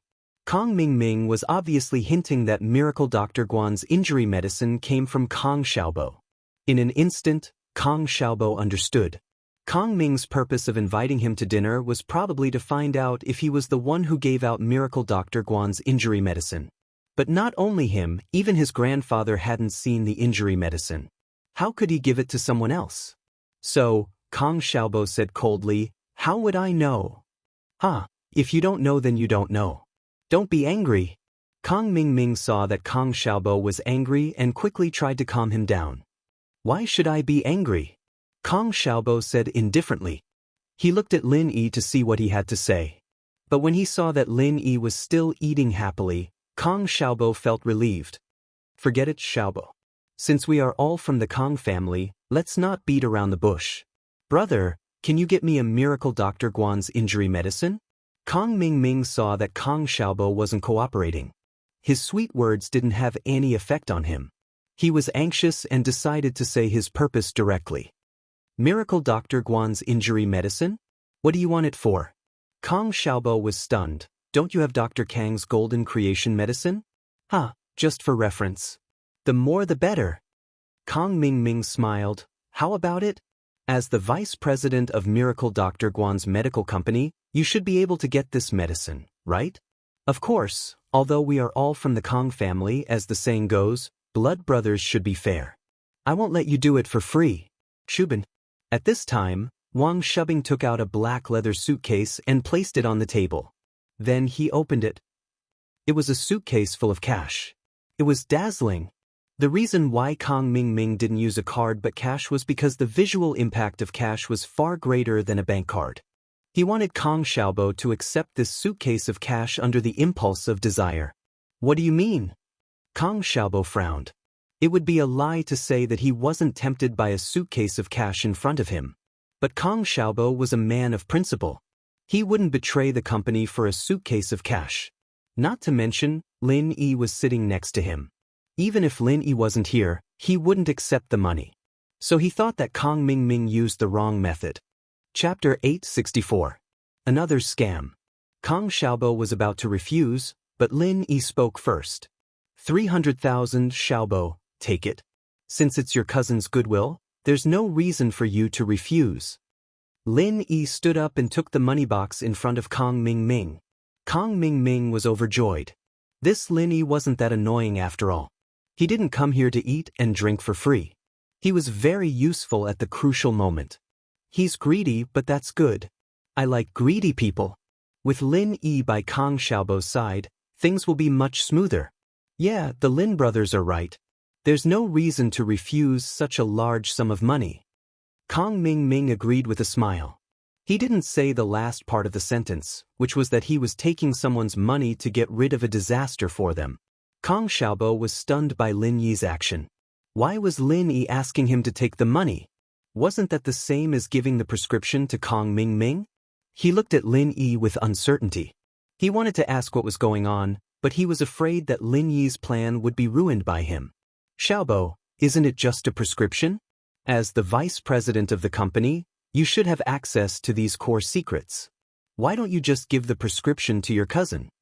Lin Yi gave Kong Xiaobo a look and continued, as for the source of the raw materials, I'm afraid it's not that easy to find out. But try your best. Let's get the prescription first. Kong Ming didn't insist. As long as he got something first, he would have the evidence of Kong Xiaobo accepting bribes. Then he could get any information he wanted. The prescription, of course. Lin Yi patted his chest and promised, right, Xiaobo? Kong Xiaobo saw that Lin Yi had already agreed. How could he refuse? Although he didn't know what Lin Yi wanted, he could only cooperate with Lin. Kong Ming didn't expect to achieve his goal so easily. He was elated. During dinner, he didn't talk much with Kong Xiaobo. He agreed that if Kong Xiaobo succeeded, he would call him directly. Kong Ming and the others left the restaurant. Kong Xiaobo, who was carrying a box of money, was still confused. Boss, what's the meaning of this? They want the prescription. Do we give it to them? Of course we have to. Otherwise, they would have wasted 300,000, Lin Yi smiled. But you don't have to steal it. I'll write one for you. As he spoke, Lin Yi took out the flyer he got from the restaurant and wrote a prescription for Kong Xiaobo in the blank space. I'll give it to you. Just call Kong Ming when the time comes. This is the real prescription? Kang Xiaobo was in disbelief. He knew a little about Miracle Dr. Guan's injury medicine. He heard that the prescription was different from Dr. Kang's. Not only did it lower the cost, but it was also more effective than Dr. Kang's. Lin Yi gave the prescription to Kang Ming. Didn't that mean he was giving away the benefits to others? Of course it's the real prescription. Lin Yi nodded, but he smiled. But this prescription is Dr. Kang's golden creation medicine. Didn't he suspect that you know their prescription? That's perfect. We'll just use this prescription to fool them. Dr. Kang's golden creation medicine prescription? Boss, how do you have it? Kang Xiaobo was shocked. I've seen Dr. Kang's golden creation medicine before. It should be this old prescription, but a lot of the ingredients are expensive. The cost is too high, so I changed some of them. Not only did I save on the cost, but the effect was also stronger. Lin Yi shrugged. Now we're just returning the old prescription to them. They already have a prescription for 300,000. Isn't that worth it? That's a good deal. Kang Xiaobo finally understood Lin Yi's intention. Boss, you're the best. You just casually scammed another 300,000 from Kang Ming. That's so satisfying. Kang Xiaobo hated Kang Ming. It wasn't just a day. If it wasn't for Lin Yi, he wouldn't have sat at the same table with Kang Ming. He had been wondering why Lin Yi did this. Now he knew that Kang Ming was scammed by Lin Yi again. I wasn't planning on screwing him over, I just wanted to see what he was up to. Lin Yi smiled bitterly. But since he's giving us 300,000, there's no reason for us to reject it. That's true. I was scared to death. I thought he sold the prescription for 300,000. My heart almost exploded. Kang Xiaobo let out a sigh of relief. Boss, I'll give you the money. I'm going to the slums to pick up Xiaofan and bring her to the company. Recently, Kang Xiaobo went to the company to learn from Fatty Lai and Fatty Lai's friends.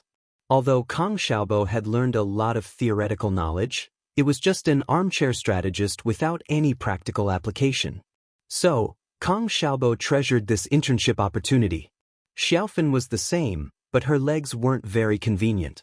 So, she naturally walked with Kang Xiaobo every day. Xiaofan's house was demolished. Her mother rented a house near the new house. Once the house was renovated, she could move in.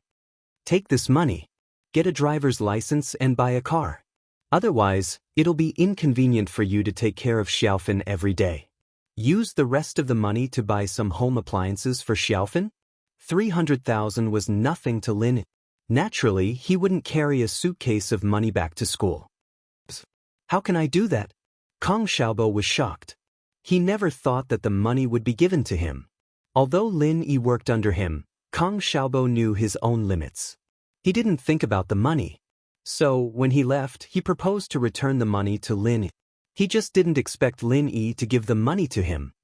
There's nothing wrong with it. Just take it. Lin Yi patted Kang Xiaobo's shoulder and waved his hand. Lin Yi was a person who could distinguish between kindness and hatred. He was good to his friends and bad to his enemies. Even if his enemies didn't provoke him, Lin Yi would beat them up whenever he had the chance.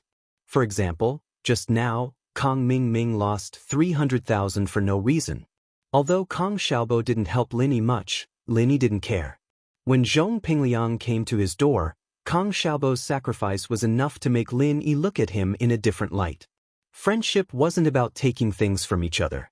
So, Lin Yi wouldn't ignore Kang Xiaobo just because he couldn't help him. Chapter 865.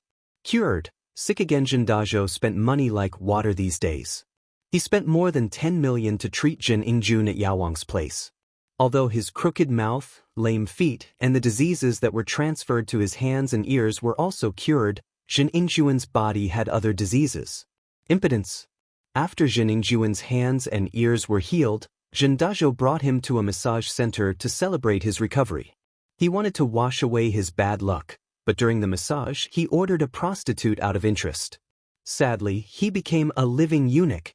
After taking a few Viagra, it didn't work. Zhen Ingjun panicked and couldn't care less. He stumbled to the door of his father's room next door. Zhen Ingjun called a prostitute. How could Jin Dajo just wait there like an idiot? He naturally ordered a prostitute as well. After entering the room, He was having fun when he suddenly heard a knock on the door. He jumped in fright and almost had a heart attack. This massage center was managed by Tsihua, and he was the one who introduced them to this place. It was said to be very safe and he didn't expect to be disturbed. Zhen Dazhou put on a bathrobe and opened the door while cursing, "Who is it?" "Dad, it's me, I'm Ingjun." Zhen Ingjun knocked on the door anxiously. Zhen Dazhou was a little nervous when he thought it was the police or his enemies, but when he heard it was his son, Zhen Ingjun, he was enraged. "You little bastard, I can't get up now. Knock my kidney, what's wrong?" Zhen Ingjun froze and said in fear, "Dad, you can't get it up too? No way? It's all because you scared me." Zhen Dazhou frowned and suddenly froze. "What? You can't get it up too?" "Yeah, Dad, I can't get it up, what should I do?" Zhen Ingjuan's voice sounded like he was about to cry. "I've taken 3 Viagra but it's useless, it suddenly doesn't work."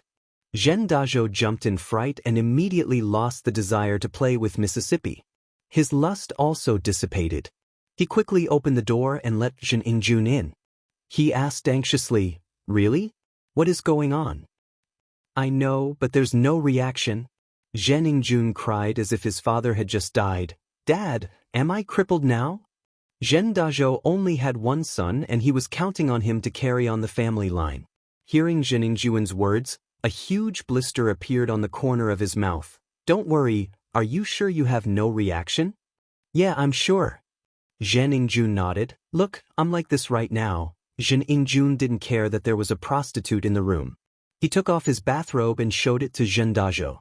Zhen Dazhou was a little anxious. He pointed at the lady in the room and said, "Get out first.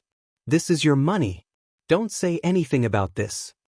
As he spoke, Zhen Dazhou gave the lady a bunch of money and sent her away. The lady knew that something big happened to Zhen Ingjun and his son and didn't dare to say anything. She took the money and quickly nodded before leaving the room. "Ingjun, when did this start? Were there any signs before?" Zhen Dazhou asked carefully. "No, Dad, you know that I've been sick for a while. I didn't touch any women, but when I came here today, I realized something was wrong." Zhen Ingjun said, "It was still working before. Before we came to Songshan, I went to look for my little lover. So it happened after you got sick? Could there be any side effects?" Zhen Dazhou could only think of this possibility. "It's possible. Dad, let's go look for Zhao Yaowang. He's amazing at bringing people back to life. He must have a solution." Zhen Ingjun listened to his father's analysis and thought that it was possible. Other than Sequila, there was no other possibility. The two of them thought about it and quickly put on their clothes. They left the medical center and rushed to the floating cloud bar. In the floating cloud bar, Zhao Qibing looked at the money on the deposit receipt and was overjoyed. "Waha, I'm such a genius. I thought of such a genius idea. I didn't think that Zhen Ingjun, that idiot, would give me 10 million in just a few days. It's so easy to earn money." Of course, Sihua flattered. Master Bing's idea to earn money is the best. Of course, Yaowang's contribution is also a big part of it. I just helped. If it wasn't for Master Bing's idea to change the patient's condition again and again, I wouldn't be able to collect so much money from a patient no matter how good I am. Yaowang said humbly. "Not bad. Yaowang, don't be so humble. You're the one who made the money this time. I'll tell my father." Zhao Qibing didn't want to take all the credit for himself. He was a person who was good at winning people's hearts and knew how to make people follow him wholeheartedly. Just like Zhong Fabai and the others, they were all loyal to him now. Zhao Qibing only needed to show them some kindness in exchange for a group of loyal subordinates. Why wouldn't he do it? He understood that even if Yaowang was the main contributor, House Zhao would know that he was the mastermind behind all of this. Yaowang wouldn't take the credit away from him, the mastermind, no matter what. "Thank you, Master Bing," Yaowang said gratefully. Yaowang started learning medicine at the age of 3 and started to roam the world at the age of 15. Back then, he also played the trick of treating patients worse and worse. However, because he offended a rich family, he was caught and almost beaten to death. If it wasn't for the head of House Zhao, Zhao Guangyin, who saved him, there wouldn't be Yaowang today. So, Yaowang was very grateful to House Zhao. He felt that his life was given to him by House Zhao. No matter what House Zhao asked him to do, it was only natural. Master Bing was Zhao Guangyin's son, so naturally, he would support him with all his heart. He didn't ask for anything in return. He stayed in House Zhao with the intention to repay their kindness. Now that Zhao Qibing was going to teach him Qinggong, how could he not be touched? Although he didn't care about anything, he still hoped that House Zhao would value him. But this father and son from House Zhen are rich. 10 million, TSK, it's still a little too little. We haven't squeezed them to the limit yet. If we could squeeze more money out of them, that would be even better. Zhao Qibing said regretfully. Chapter 866. Framing Lin. Oh? Really? But wouldn't he suspect something if we do that? Zhao Qibing wasn't stupid. Although he was greedy, he didn't want to ruin his reputation. We want long-term benefits, not Zheningjuan's money. It'll be bad if they suspect that we did it. They won't, I did it discreetly. They don't have the intelligence to find out. Yao Wang waved his hand confidently. Besides, even if they go to the hospital, they won't be able to find anything. That's good, as long as we aren't involved. Zhao Qibing nodded in satisfaction. Of course not. Not only will they not implicate us, but they will also give us more money soon. Yao Wang sneered, Master Bing, watch me. All right, I'll wait for that idiot Zheningjun to give me money. Zhao Qibing nodded happily. Tong was right. Not long after, Su Jiaoneng ran in. Master Bing, Zheningjun and his son are here again. They want to see Yao Wang. Let them in. Zhao Qibing couldn't wait anymore. The more he tasted money, the more he couldn't stop. Su Jiaoneng quickly brought Zhen Dazhou and Zheningjun into the back room. As soon as they entered, Zhen Dazhou raged. Yao, what kind of illness did you treat? Why is it getting worse? Why did you treat something that wasn't sick before? Although Zhen Dazhou was a boorish man, he was meticulous. He knew that it wasn't reliable to blame Zheningjuan's illness on the sequelae, but in order to let Yao Wang treat his son and spend less money, he had no choice but to complain first. Zhen Dazhou, watch your words. Is this a place for you to be arrogant? Even if this is your territory, you better behave yourself in front of me. Zhao Qibing frowned unhappily, but his heart was beating like a drum. Did Zhen Dazhou and Zheningjun find out something? Zhen Dazhou's face froze. Indeed, he was only thinking about Yao Wang and forgot that this was Zhao Qibing's territory. He didn't dare offend Zhao Qibing. It wouldn't be hard for the power behind Zhao Qibing to kill him. So, Dazhou's face turned into a smile. Master Bing, don't be angry. If you have something to say, then say it nicely. Don't think that just because you spent money to see the king pharmacist, you are a god. In my place, customers are not gods. Zhao Qibing curled his lips. Seeing that Dazhou didn't dare to act rashly, he calmed down and sneered, we don't accept normal people who want to see Yao Wang. Of course, of course. Dazhou didn't dare to say anything after seeing Zhao Qibing's attitude. He said with a bitter face, Master Bing, Yao Wang, please take a look at my son. Didn't I cure Zheningjuan's illness? What else are you looking at? Yao Wang pretended to be confused as he looked at Zhen Dazhou. No, he's still sick. Zhen Dazhou quickly said. You're sick? I can't tell? Your mouth and ears aren't crooked, your hands and legs are working. You're a handsome young man, what's wrong with you? Yao Wang looked at Zheningjun and said. No, it's not on the surface, it's a hidden illness. Zhen Dazhou quickly said, Ingjun can't get it up. Can't get it up? Yao Wang froze. Zhao Qibing and Sihua also pretended to be surprised and opened their mouths wide. They looked at Zheningjun in disbelief. How can you not get it up? When did you find out that you can't get it up? Just now. Zheningjun said hurriedly, my dad and I went to the massage center under Sihua Bro's protection. I just wanted to take a hot shower to wash away my bad luck. Then I went to a prostitute and my lower body didn't have any reaction after taking 3 Viagra. Did you have this illness before? Yao Wang frowned and asked. No, I wouldn't be a prostitute if I had this illness. Zheningjun quickly shook his head. I can't offend Lin Yi for those 2 girls. If you're not sick, why did you take Viagra? Why did you take so many? Yao Wang sneered in his heart. You weren't sick before, but your kidneys are weak. Yao Wang had already checked it before. Zhen Yingjun was embarrassed and laughed dryly. I just don't have much stamina. Yao Wang nodded and looked at Zhen Yingjun carefully. All right, give me your hand, I'll check your pulse. Zhen Yingjun quickly gave his hand to Yao Wang and Yao Wang pretended to check his pulse. In fact, Zhen Yingjun's illness was caused by him and he didn't need to check his pulse at all. He was just pretending for the Zhen father and son. After a while, Yao Wang's brows slowly locked together. He didn't say anything and only closed his eyes in silence. Did he have a serious illness that scared the Zhen father and son?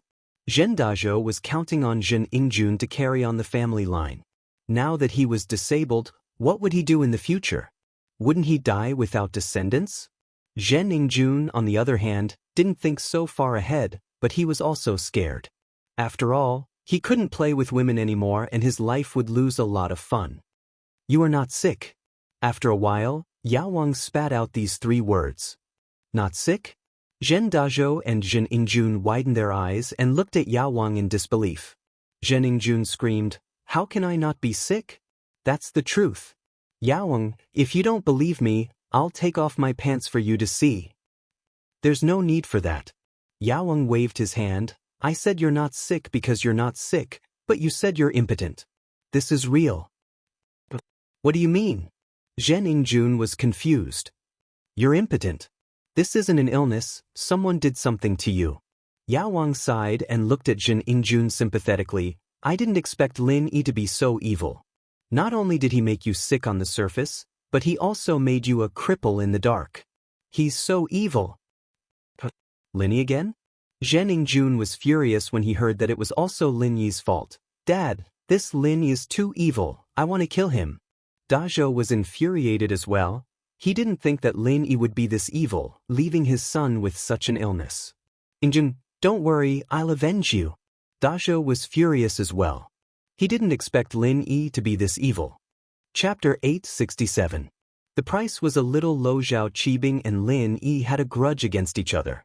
If he could transfer the grudge to Zhen Dazhou and Zhen Yingjun and let them deal with Lin Yi, why not? Yao Wang felt that this was killing 2 birds with 1 stone. Master Bing would praise him again.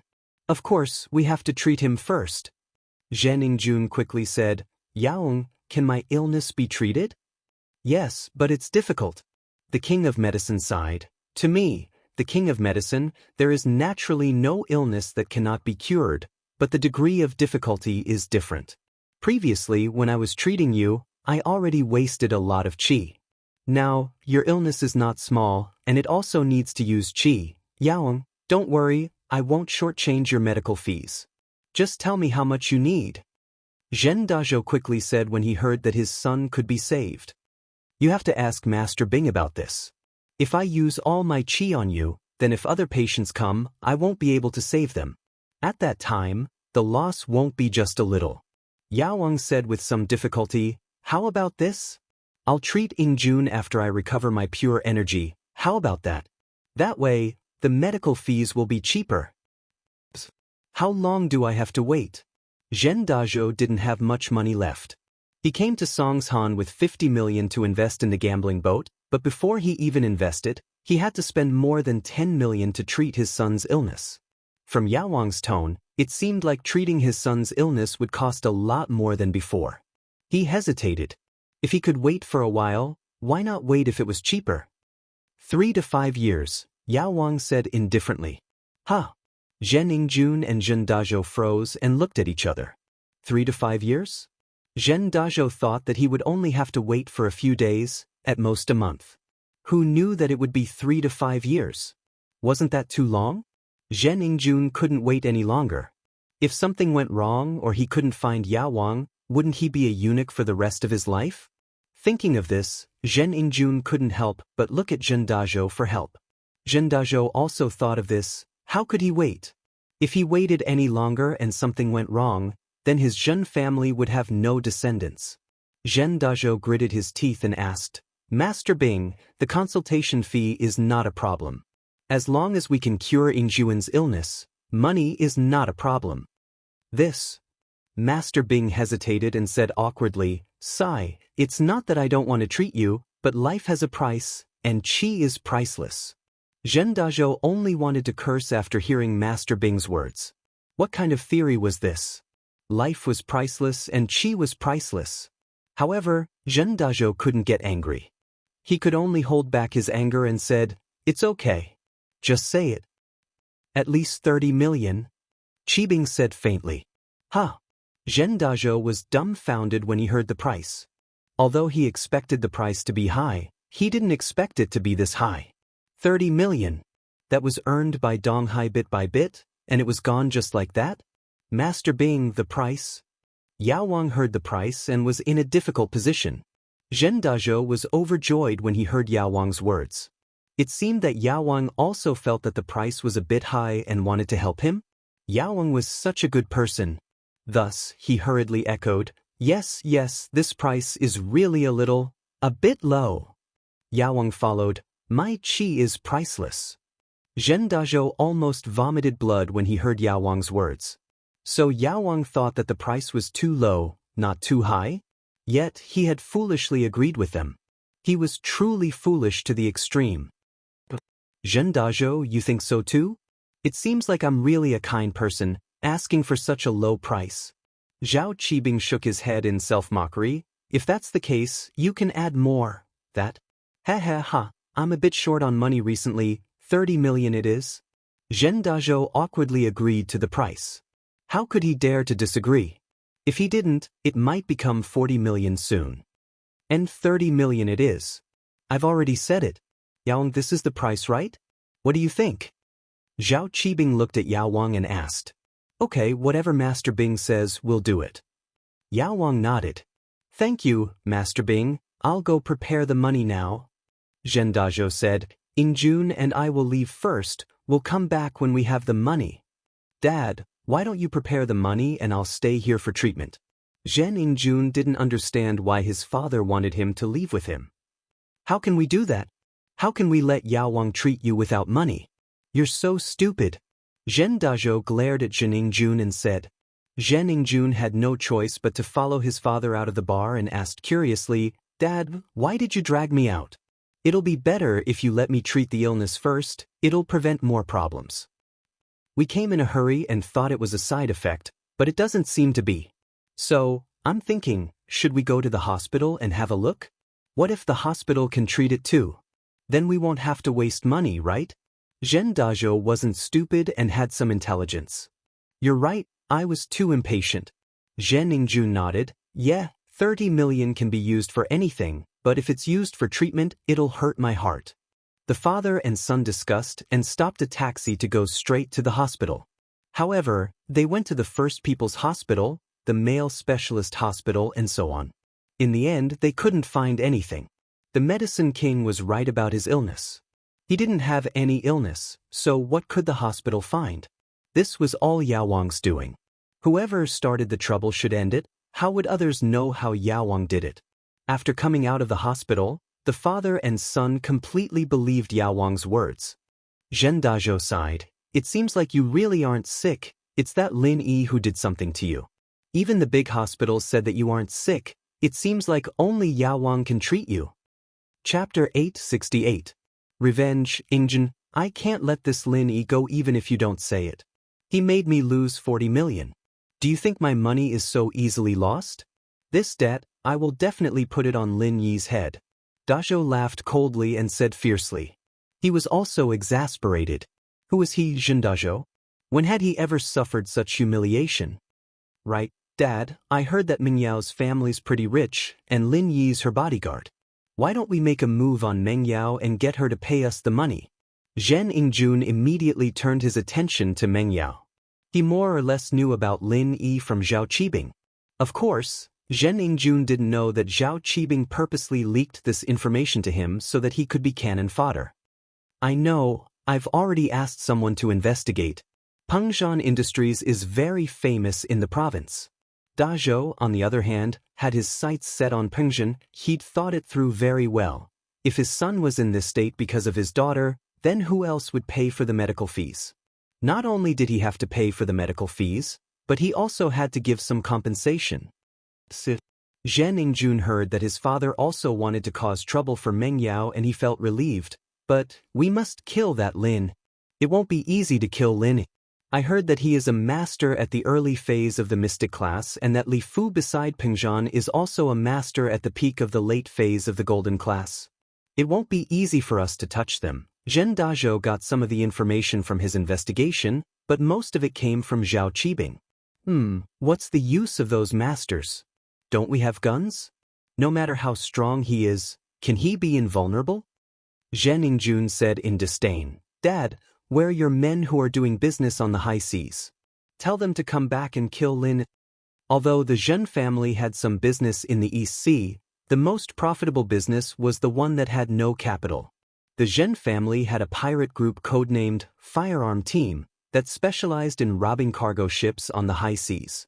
Every year, it provided the Zhen family with a large amount of wealth. Of course, this business didn't belong to the Zhen family. With the Zhen family's strength, they couldn't afford such a large business. This business was managed by Zhen Dazhou on behalf of a distant relative. That distant relative took the majority, while Zhen Dazhou only took 20%. Childish. You're going to call in a firearm team from the city and give Lin Yi a round of bullets? Wouldn't that be waiting for the police to destroy our Zhen family? Zhen Dazhou glared at Zhen Yingjun and said angrily, although these cultivators are afraid of guns, a sneak attack with 1 or 2 guns won't be able to hit them because they are too fast. The only way to kill them is if a group of people fire at the same time and shoot randomly. But unless there's no one around, if there's such a large-scale gunfight in the city, I'll be arrested as the leader of a terrorist organization tomorrow. I'm sorry, Dad, I didn't think it through. Zhen Yingjun thought that having a firearm team was a great thing and he wasn't afraid of anything in this world. However, after hearing his father's words, he realized that he was taking it for granted. But your suggestion is good. I have a plan to deal with them. Zhen Dazhou's eyes flashed with a hint of viciousness. Let's go, we'll go find Yao Wang first. Dad, how are you going to deal with them? Zhen Yingjun was impatient. I'm going to ask for help from your 4th uncle and ask him to send his master to help. Zhen Dazhou said. This 4th uncle was Zhen Dazhou's business partner. 80% of the business on the sea belonged to him and Zhen Dazhou was working for him. Ma Zhu who works for 4th uncle? Zhen Yingjun quickly asked. I heard that he's also a Mystic Division master? Yes, when we were fighting for business on the sea, your 4th uncle sent him to help me. You didn't see how good he was. Zhen Dazhou seemed to be recalling the events of the past. One kick and one of them was kicked to death. Even his head was sent flying. Can he deal with Lin Yi? Zhen Yingjun didn't care much about cultivators and warriors. He always felt that they weren't as good as guns, but according to his father, they couldn't use guns on a large scale in the city. Of course he can. Zhen Dazhou said, he's a physical master in the middle phase of the Mystic Division. I heard from Zhao Qibing that Lin Yi is only in the early phase of the Mystic Division. Of course he can deal with him. Zhen Dazhou didn't know the difference between physical and spiritual, but he felt that the middle phase of the Mystic Division was definitely stronger than the early phase of the Mystic Division. Then let him kill Lin Yi directly? But that won't be enough. Zhen Yingjun felt that killing Lin Yi directly was too easy on him. Of course we can't kill him directly. Dazhou shook his head. What we need to do is to let Ma Zhu kidnap Meng Yao and Yushu. His opponent is only that Li Fu. As long as he defeats Li Fu, we'll be able to capture Meng Yao and Yushu. With the hostages, we can threaten Pengzhan to ransom them. Of course, we can ask Lin Yi to deliver the ransom to a deserted place and let the firearms team shoot him to death. Great. Not only can we get a large sum of money, but we can also take revenge. Zhen Yingjun's eyes lit up after hearing his father's words. All right, it's settled then, but I have to be cured first. Meng Yao and Yushu, I will definitely kill these 2 girls. Ha. Ha. Zhen Dazhou laughed along with his son. A revenge plan was formed just like that. In the floating cloud bar, Zhao Qibing said unhappily, what is Zhen Dazhou doing with Zhen Yingjun? He doesn't want to be cured? Why aren't they back yet? No, I think Zhen Dazhou wants to take Zhen Yingjun to the hospital to confirm if he's sick or not. Yao Wang saw through Zhen Dazhou's intention. Would the hospital be able to tell? Qibing paused and asked. Master Bing, don't you trust me, Yao? Don't worry, they'll be back soon. Yao said, Master Bing, you'll definitely earn this money. Huh, then I'm relieved. Zhao Qibing nodded. That's fast, but there aren't many fat sheep like them. Otherwise, I wouldn't be able to make money from real estate. Chapter 869. A good plan. Of course, we have Lin Yi to take the blame for us. What's there to be afraid of? Zhao Qibing waved his hand. But this time, we have to get a hidden illness that's hard to notice. It's best to let him notice it after a while. You're right. I understand, Master Bing. Don't worry, Yao Wang nodded. I'll get him a disease that affects his eyesight and make his eyes blurry until he can't see anything. Of course, this will take around a year. Okay, let's do that. 1 year later, when House Zhen has earned enough money, they'll send it to us. Ah. Zhao Qibing laughed excitedly. Just as Yao Wang predicted, Zhen Dazhou brought Zhen Yingjun back. They couldn't find anything wrong with their son in the hospital, so they could only come back to Zhao Qibing to be cheated. Master Bing, I've finally collected the money. When can we start the treatment? Zhen Dazhou said with a smile. He was now sure that only the king pharmacist could cure his son's illness. Actually, we could have started just now. You're our old customer, you don't have to pay first. Zhao Qibing said sarcastically. I was just thinking about it. Let's get the money together first. Zhen Dazhou didn't know if Zhao Qibing guessed the reason why he left and felt a little awkward. Shall we start now? Yao Wang nodded. Okay, let's start then. Follow Li Zihua to complete the transfer. I'll start treating your son now. Zhen Dazhou followed Zihua to complete the transfer while Yao Wang pretended to treat Zhen Yingjun. He held the silver needles in his left hand and pressed on Zhen Yingjun's pulse with his right hand. He transferred traces of pure energy into Zhen Yingjun's body, making Zhen Yingjun feel as if his entire body was heating up. The silver needles instantly covered Zhen Yingjun's body, turning him into a porcupine. However, Zhen Yingjun believed in Yao Wang's medical skills and wasn't afraid. In fact, Yao Wang only inserted one needle in the right spot. The other needles were just for show and didn't pierce into the acupoints at all. The last one was to destroy his vision. But Zhen Yingjun didn't know about it and thought that it was some kind of magic. The medicine king used his true qi to heat up his body, so he was sweating profusely. In the eyes of others, it looked like he had overexerted himself and was exhausted. Looking at the medicine king who was sweating profusely, Zhen Dazhou sighed. It seemed that this 30 million was not easy to earn. How much Zhen Qi would be consumed? It's so hot I'm dying. Zhen Yingjun was scalded by Yao Wang and his body turned red as if he was cooked. Yingjun, you have to persevere. Zhen Dazhou quickly encouraged his son. The process of treatment is naturally painful. I know, I will endure it. The Teenage Mutant Ninja Turtle is extremely brave. Zhen Yingjun started to mutter some words of encouragement. Zhen Yingjun was tormented for more than an hour and Yao Wang didn't have it easy either. He was suffocating from the heat, but for the sake of the 30 million he had to put on an act. He had to make Zhen Dazhou feel that the 30 million was worth it. Only then could he go out and advertise for him and show how amazing Yao Wang was. There's a reaction. After a while, Zhen Yingjun suddenly realized that his lower body had a reaction. He shouted happily, Dad, I'm having a reaction. That's great. Zhen Dazhou walked over and was excited. Yao Wang is really a miracle worker. Even the doctors in the hospital said that there's no disease that can't be cured. Yao Wang's hands can cure the disease. That's right. Don't you know who Yao Wang is? Zhao Qibing said proudly, but in his heart, he was cursing Zhen Dazhou for being an idiot. This was Yao Wang's doing. If he couldn't cure it, who could? Phew. The medicine king finally began to stop. He wiped the sweat from his forehead and said, All right, it has been cured. But this old man's physical strength is not up to it. I need to adjust my breathing. Yao, you've worked hard. Zhen Dazhou saw how tired Yao Wang was and felt that the 30 million was worth it. Although he had treated Zhen Yingjun's illness many times before, it was never this tiring. It seemed like his son's illness was really hard to cure. Yao Wang waved his hand and didn't say anything. He just sat there with his eyes closed and Zhen Yingjun jumped up in excitement. Dad, it's really working, it's really cured. That's good, that's good. Zhen Dazhou sighed in relief. Thank you, Master Bing and Yaoang. You're welcome. I have to congratulate your son for regaining his manhood. Zhao Qibing laughed. But you spent the 30 million in vain. Why do you say that? Zhen Dazhou froze as he didn't expect Zhao Qibing to say that. If it wasn't for Meng Yao and Yu Shu, if it wasn't for Lin Yi helping them, would Jin Ingjun have so many problems? Would you have suffered such a huge loss?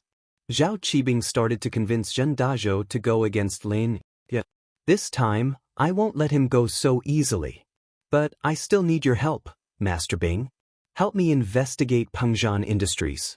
Zhen Dazhou felt that he was unfamiliar with this place and he needed to rely on the locals to do anything in Songshan.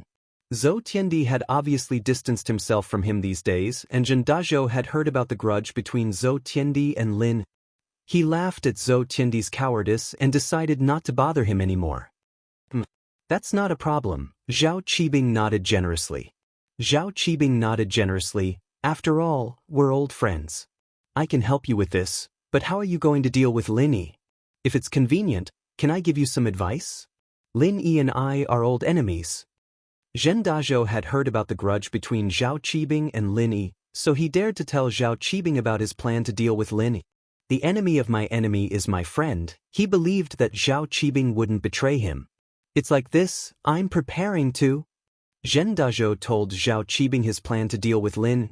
Oh, that's a good plan, why didn't I think of it before? Zhao Qibing slapped the table and praised Zhen Dazhou's plan. First, kidnap Meng Yao and Yu Shu with a mystic-class mid-phase master, then lure Lin Yi to a place with no one around and shoot randomly. Even if he doesn't die, he'll be heavily injured.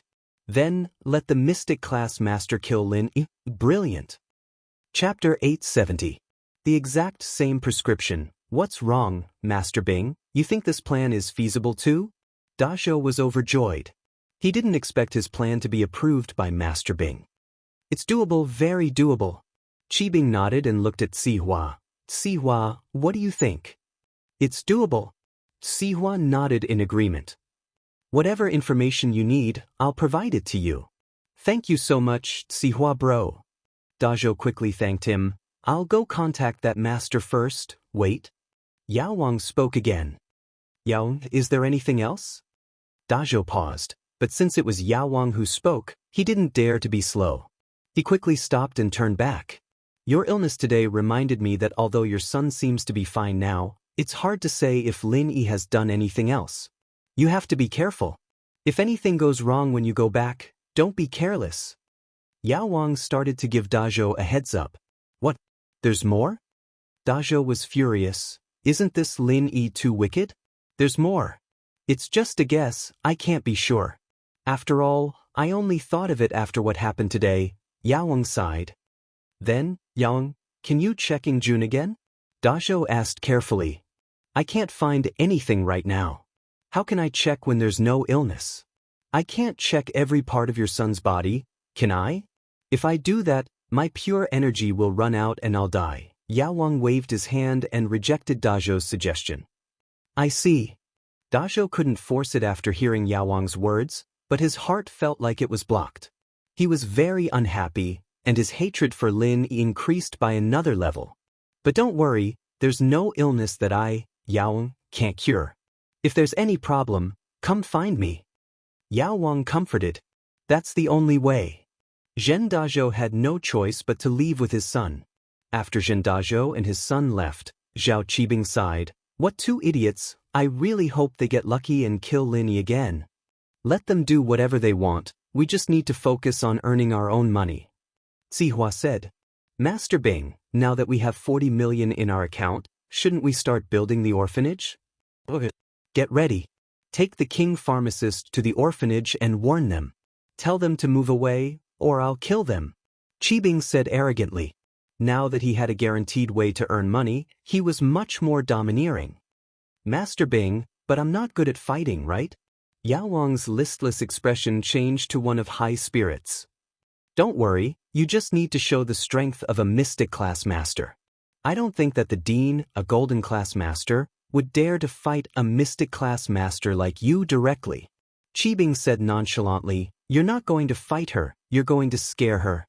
Don't worry, as long as she's not an idiot she won't fight you." But Yao Wang relaxed. "Master Bing, I'll go take a shower first. I almost died from the heat, I'm sweating all over. 30 million isn't easy to earn." "Ha!" Zhao Qibing heard Yao Wang's words and smiled happily. "Yao, don't worry. No matter what, you're the main contributor, I'll remember it." "Thank you, Master Bing." Yao Wang quickly cupped his hands in thanks. There was a Zhao Yao Wang in Songshan, and his miraculous hands were comparable to Hua Tuo's. The news spread from the Zhen father and son, and with Zihua's purposely spreading rumors, Zhao Yaowang's name quickly spread through the upper class of Songshan, and even many outsiders knew about him, however, because of Zhao Yaowang's high fees. Other than Zhen Ingjun, who couldn't be cured by others, no one else was willing to spend so much money. So even though Zhao Yaowang was famous, there weren't any patients. Kong Mingming got the Yao formula for Miracle Dr. Guan's injury medicine from Kong Xiaobo, and he was overjoyed. He didn't think that he'd get the formula so easily. If he'd known, he wouldn't have gone after Guan Xin. However, Kong Xiaobo's power was limited. It was easy to get the formula for the injury medicine, but it wouldn't be so easy to get the formula for the pill of life extension and toxin cleansing. Kong Xiaobo's access was limited, after all. It seemed like he had to start from Guan Xuemin's side. Of course, this was a matter for the future. At least he had something to report now. Kong Mingming happily returned to House Kong with the formula for Miracle Dr. Guan's injury medicine. Dr. Kong was quite satisfied with Kong Mingming's achievements. After all, the formula for the pill of life extension and toxin cleansing couldn't be rushed, and Kong Mingming getting the formula for Miracle Dr. Guan's injury medicine back was a great achievement. As expected, this formula is exactly the same as our House Kang's formula. Dr. Kong held the formula from Kong Mingming and was furious. It must be that bastard Kong Xiaobo who offered this formula to Guan Xuemin in exchange for the position of vice president. Greedy bastard, ruining House Kang's plans. Of course, Dr. Kong didn't doubt the authenticity of the formula. After all, the formula was in Dr. Kang's hands. Even Kong Guifeng and Kong Zaipu didn't know about it, let alone Kong Mingming. The only one who knew the formula was Kong Xiaolong, and Xiaolong wouldn't leak it out. He'd already decided that Xiaolong would be the future head of House Kong. Why would he betray his own interests? So this recipe had to be Xiaobo's handiwork. Yeah, he sold it to me for 300,000, so naturally he'd give it to Guan Xuemin for the position of vice president.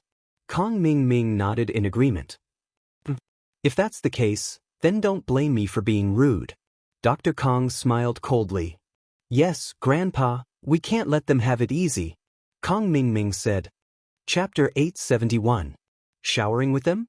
So that's how it is. I was thinking that after their products hit the market, we could just buy a few boxes and slowly test them. Why would we need to spend so much money on a prescription? So it turns out that we want to give them a blow when their products hit the market. Kong Mingming nodded in realization. Xiaolong didn't explain it too clearly to him on the phone, and Kong Ming didn't really know what the recipe was for. Xiaolong, you go prepare for this, and make sure that Miracle Dr. Guan's company's reputation is ruined. Dr. Kong said to Xiaolong. Come up with a plan and show it to me. Yes, Grandpa. Xiaolong nodded and agreed. Scheming was his forte, and he had to make sure that Miracle Dr. Guan's medical company's reputation hit rock bottom. Not only would it affect his impression in front of Miracle Dr. Kong, but it was also because House Kong would be Xiaolong's House Kong in the future. He had to kill Guan Xuemin in the cradle. He couldn't let them take away his market share and position. Right, Grandpa, Guan Xion's already engaged, what should we do about this? Our previous plan won't work, she's engaged, how could she still be friends with me? Kong Mingming blamed his failure on Guan Xion's engagement, but House Kong didn't know the specifics, and they didn't doubt Kong Mingming's ability to pick up girls. That's our mistake. We didn't think that Guan Xion was already engaged, and now the recipe for the pill of life extension and toxin cleansing is going to be difficult. Dr. Kong frowned after hearing Kong Mingming's words. He knew that a girl like Guan Xion wouldn't be too intimate with another man after she was engaged, so their plan to steal the recipe was obviously not going to work. But Dr. Kong didn't want to give it up just like that. After all, this prescription could be the stepping stone for the Kong family to successfully become an aristocratic family. It could allow the Kong family's strength to rise to a higher level and reach a higher position. Yes, I didn't do my research properly and acted rashly. Thank goodness I didn't alert them, or it'd be even more troublesome. Kong Ming Ming wasn't stupid, he was afraid that his grandpa would blame him, so he admitted his mistake quickly. I've disappointed everyone. Grandpa, you can't blame Xiaoming for this. Xiaolong had to show his generosity as the leader of the third generation. Although it was true that Xiaoming didn't investigate the matter thoroughly, who would have thought that Guan Xian had an engagement? Xiaolong said. This isn't something that can be stopped with mere human strength. Xiaolong's right. Xiaolong is right. You don't need to belittle yourself, Xiaoming. You've already done very well. As for the pill of life extension and toxin cleansing, we'll think of something else. Dr. Kong said. Don't worry, Grandpa. I'll head back to Songshan if there's nothing else. I'll keep trying to find out more, but I'll have to rely on my family's support for the expenses. Kong Ming Ming was living a carefree life in Songshan, and he didn't have any supervision from his family. That's not a problem, I'll give you another $1 million for the expenses. Let me know if it's not enough. As long as we can get the recipe for the pill of life extension and toxin cleansing, it'll be worth it no matter how much money we spend. Miracle Dr. Kong said. Right, you'll have to work harder on the sourcing channel.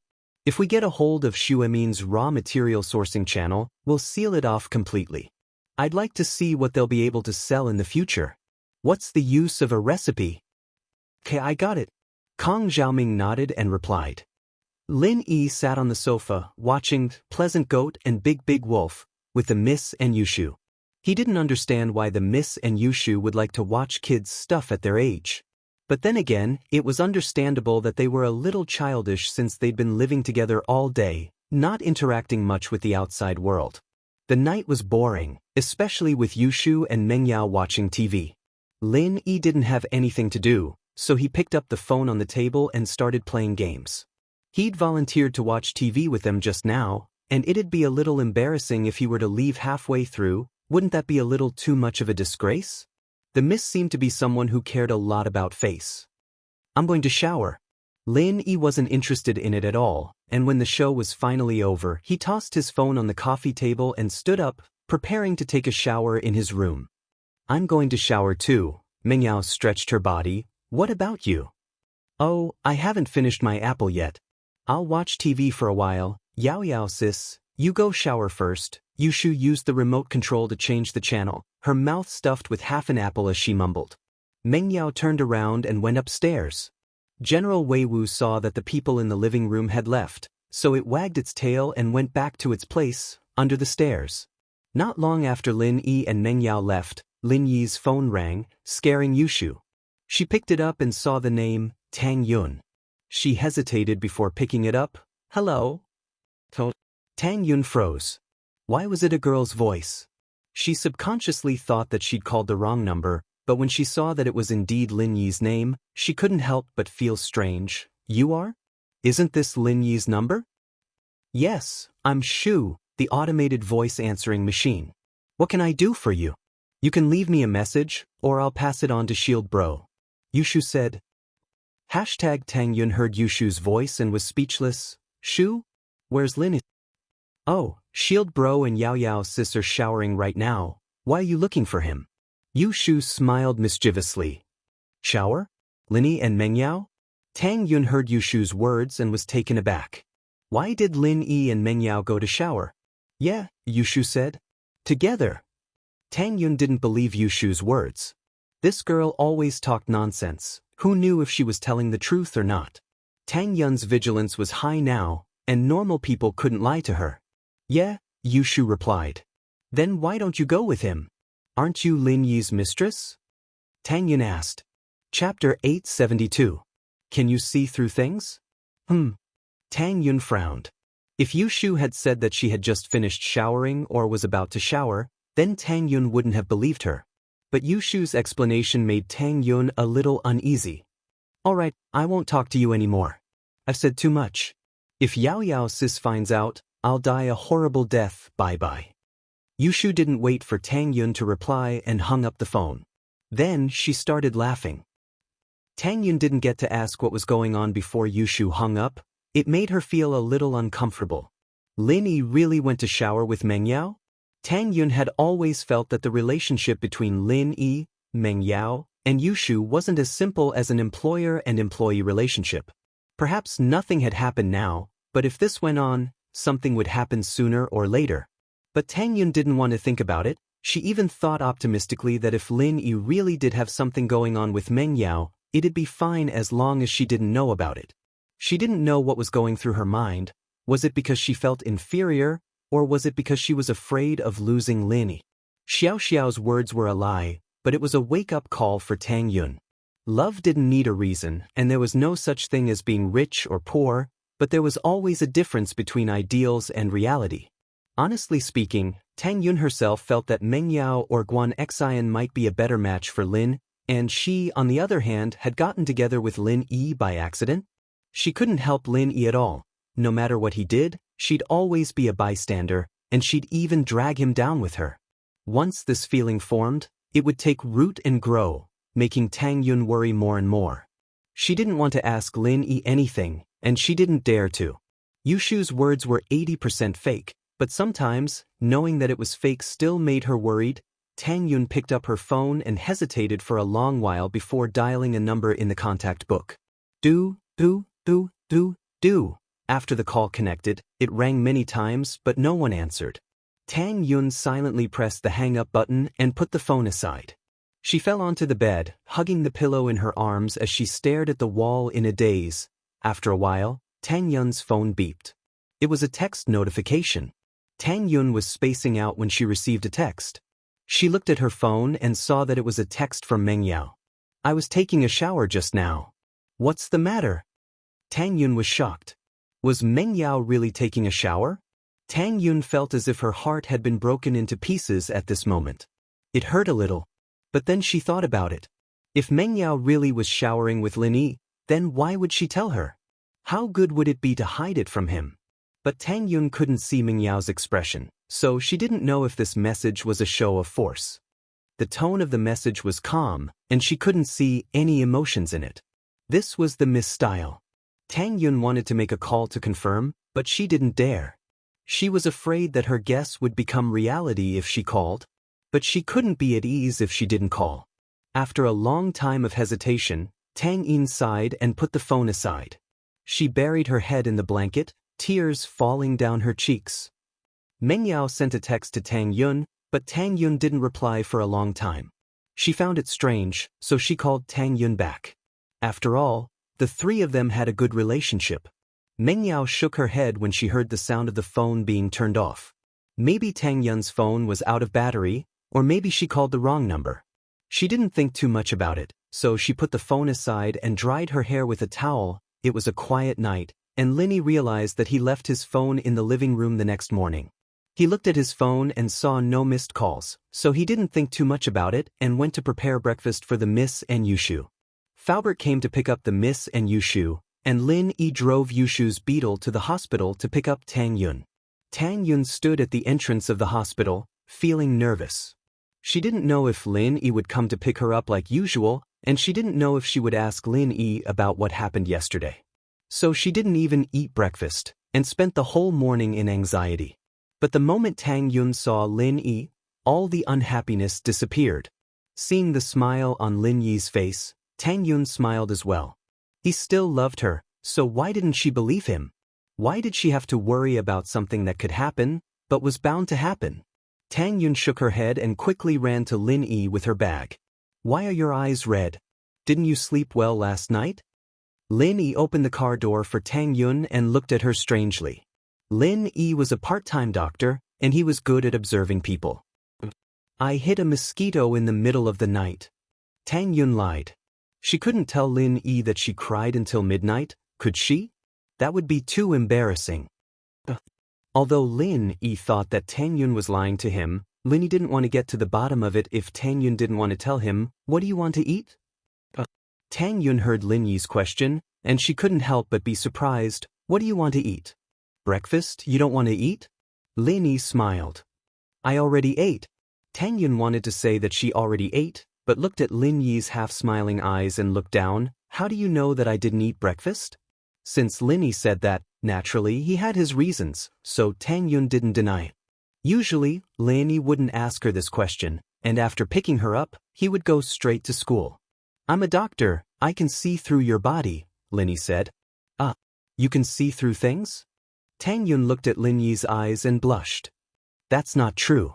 Lin Yi shook his head. I'm just giving an example. You didn't eat anything, and I can see it from your complexion. This is the look, listen, question, and feel of traditional Chinese medicine. It's the look, listen, ask, and feel. Oh? Tang Yun thought that Lin Yi could see through things, and she was shocked. Although she would show it to him sooner or later, it would feel weird if someone could see through things. Let's go eat something first. Lin Yi started the car and started looking for a breakfast stall on the street. I don't think so. We'll be late for school. Tang Yun was worried. Chapter 873. No one answered. Tang Yin was speechless, but a question came to her mind. Right, Mr. Wang, why does he look like he's scared of you? This was something Tang Yun couldn't understand. She used to think that Lin Yi was some rich young master, and that Jifeng didn't dare offend him.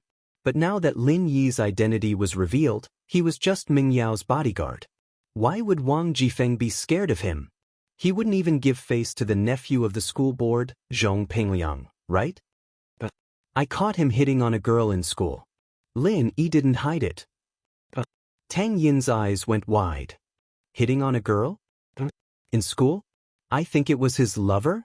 One of the teachers in school. Lin Yi shrugged. I just happened to see it and he felt guilty. I see. Tang Yin didn't know what to say. It was because of this that Wang Jifeng dared to hit on her in school. She wondered if she should thank Wang Jifeng for that. If Lin Yi hadn't caught him, Lin Yi wouldn't have dared to do that. Let's go eat first. Lin Yi stopped the car in front of a breakfast shop and pulled Tang Yin out of the car. Yao Yao, the school ran out of red ink. Should we buy another bottle? Yushu asked Meng Yao as if she had thought of something all of a sudden. Oh, let's get one then. Meng Yao nodded before turning to Faubert. Faubert, there's a culture store nearby. Please stop the car. We want to buy a bottle of red ink. Famous Chu. Faubert nodded. There were a lot of exams in grade 12. There was a big exam every 3 days and a small exam every 2 days. However, most of the exams were graded by the students. This was because the teachers didn't have much free time to grade the papers. So, they messed up the papers and distributed them to the students. The teachers explained the answers to each question. Meng Yao's papers had been graded by Lin Yi before, but the two weren't that close back then. Red ink was a necessity in 12th grade, and since Yushu said they were out of red ink, Meng Yao naturally had to buy another. Faubert parked the car in front of a culture store, and Meng Yao and Yushu went to buy the red ink. Faubert was about to start the car when 2 black Land Rovers blocked Faubert's Bentley, stopping him from moving. Faubert was startled, and his guard went up. The 2 Land Rovers were obviously doing this on purpose, otherwise they wouldn't have stopped like this. Miss Chu, be careful, contact Mr. Lin. Years of experience told Faubert that there was a hint of danger. As expected, the doors of the 2 Land Rovers opened in an instant, and a tall man in white came out of the Land Rover in front, while 2 men in black came out of the Land Rover behind. Each of them had their right hand on their belt, and after getting out of the car, they stood on the left and right sides of the Bentley. Uncle Fu locked the carriage door and took a deep breath. The 2 black-clothed men in the back were nothing to be afraid of, but the white-clothed man in the front made Uncle Fu feel an unprecedented pressure. However, the man in white didn't seem to care about the locked car door at all. He reached for the door, and with a bang, the door was pulled down by the man in white. One had to know that the doors of a Bentley were extraordinarily sturdy, especially Peng Zhan's car, which was made to be bulletproof. Who would have thought that the man in white would be able to destroy it so easily? Faubert's expression froze. As expected, the man in white didn't come with good intentions, and he must be a practitioner, at least above the middle phase of the golden class. The door was pulled down by the man in white, and naturally, Faubert couldn't sit in the car anymore. For a master like him, doing so was equivalent to waiting for death. This man was a huge threat to him, and he couldn't protect Meng Yao even if he wanted to. Faubert had no choice but to get out of the car, hoping that he could buy some time for Meng Yao and Yushu to call Lin. However, since the front door was opened by the man in white, the two men in black easily unlocked the door from the front and opened the back door directly.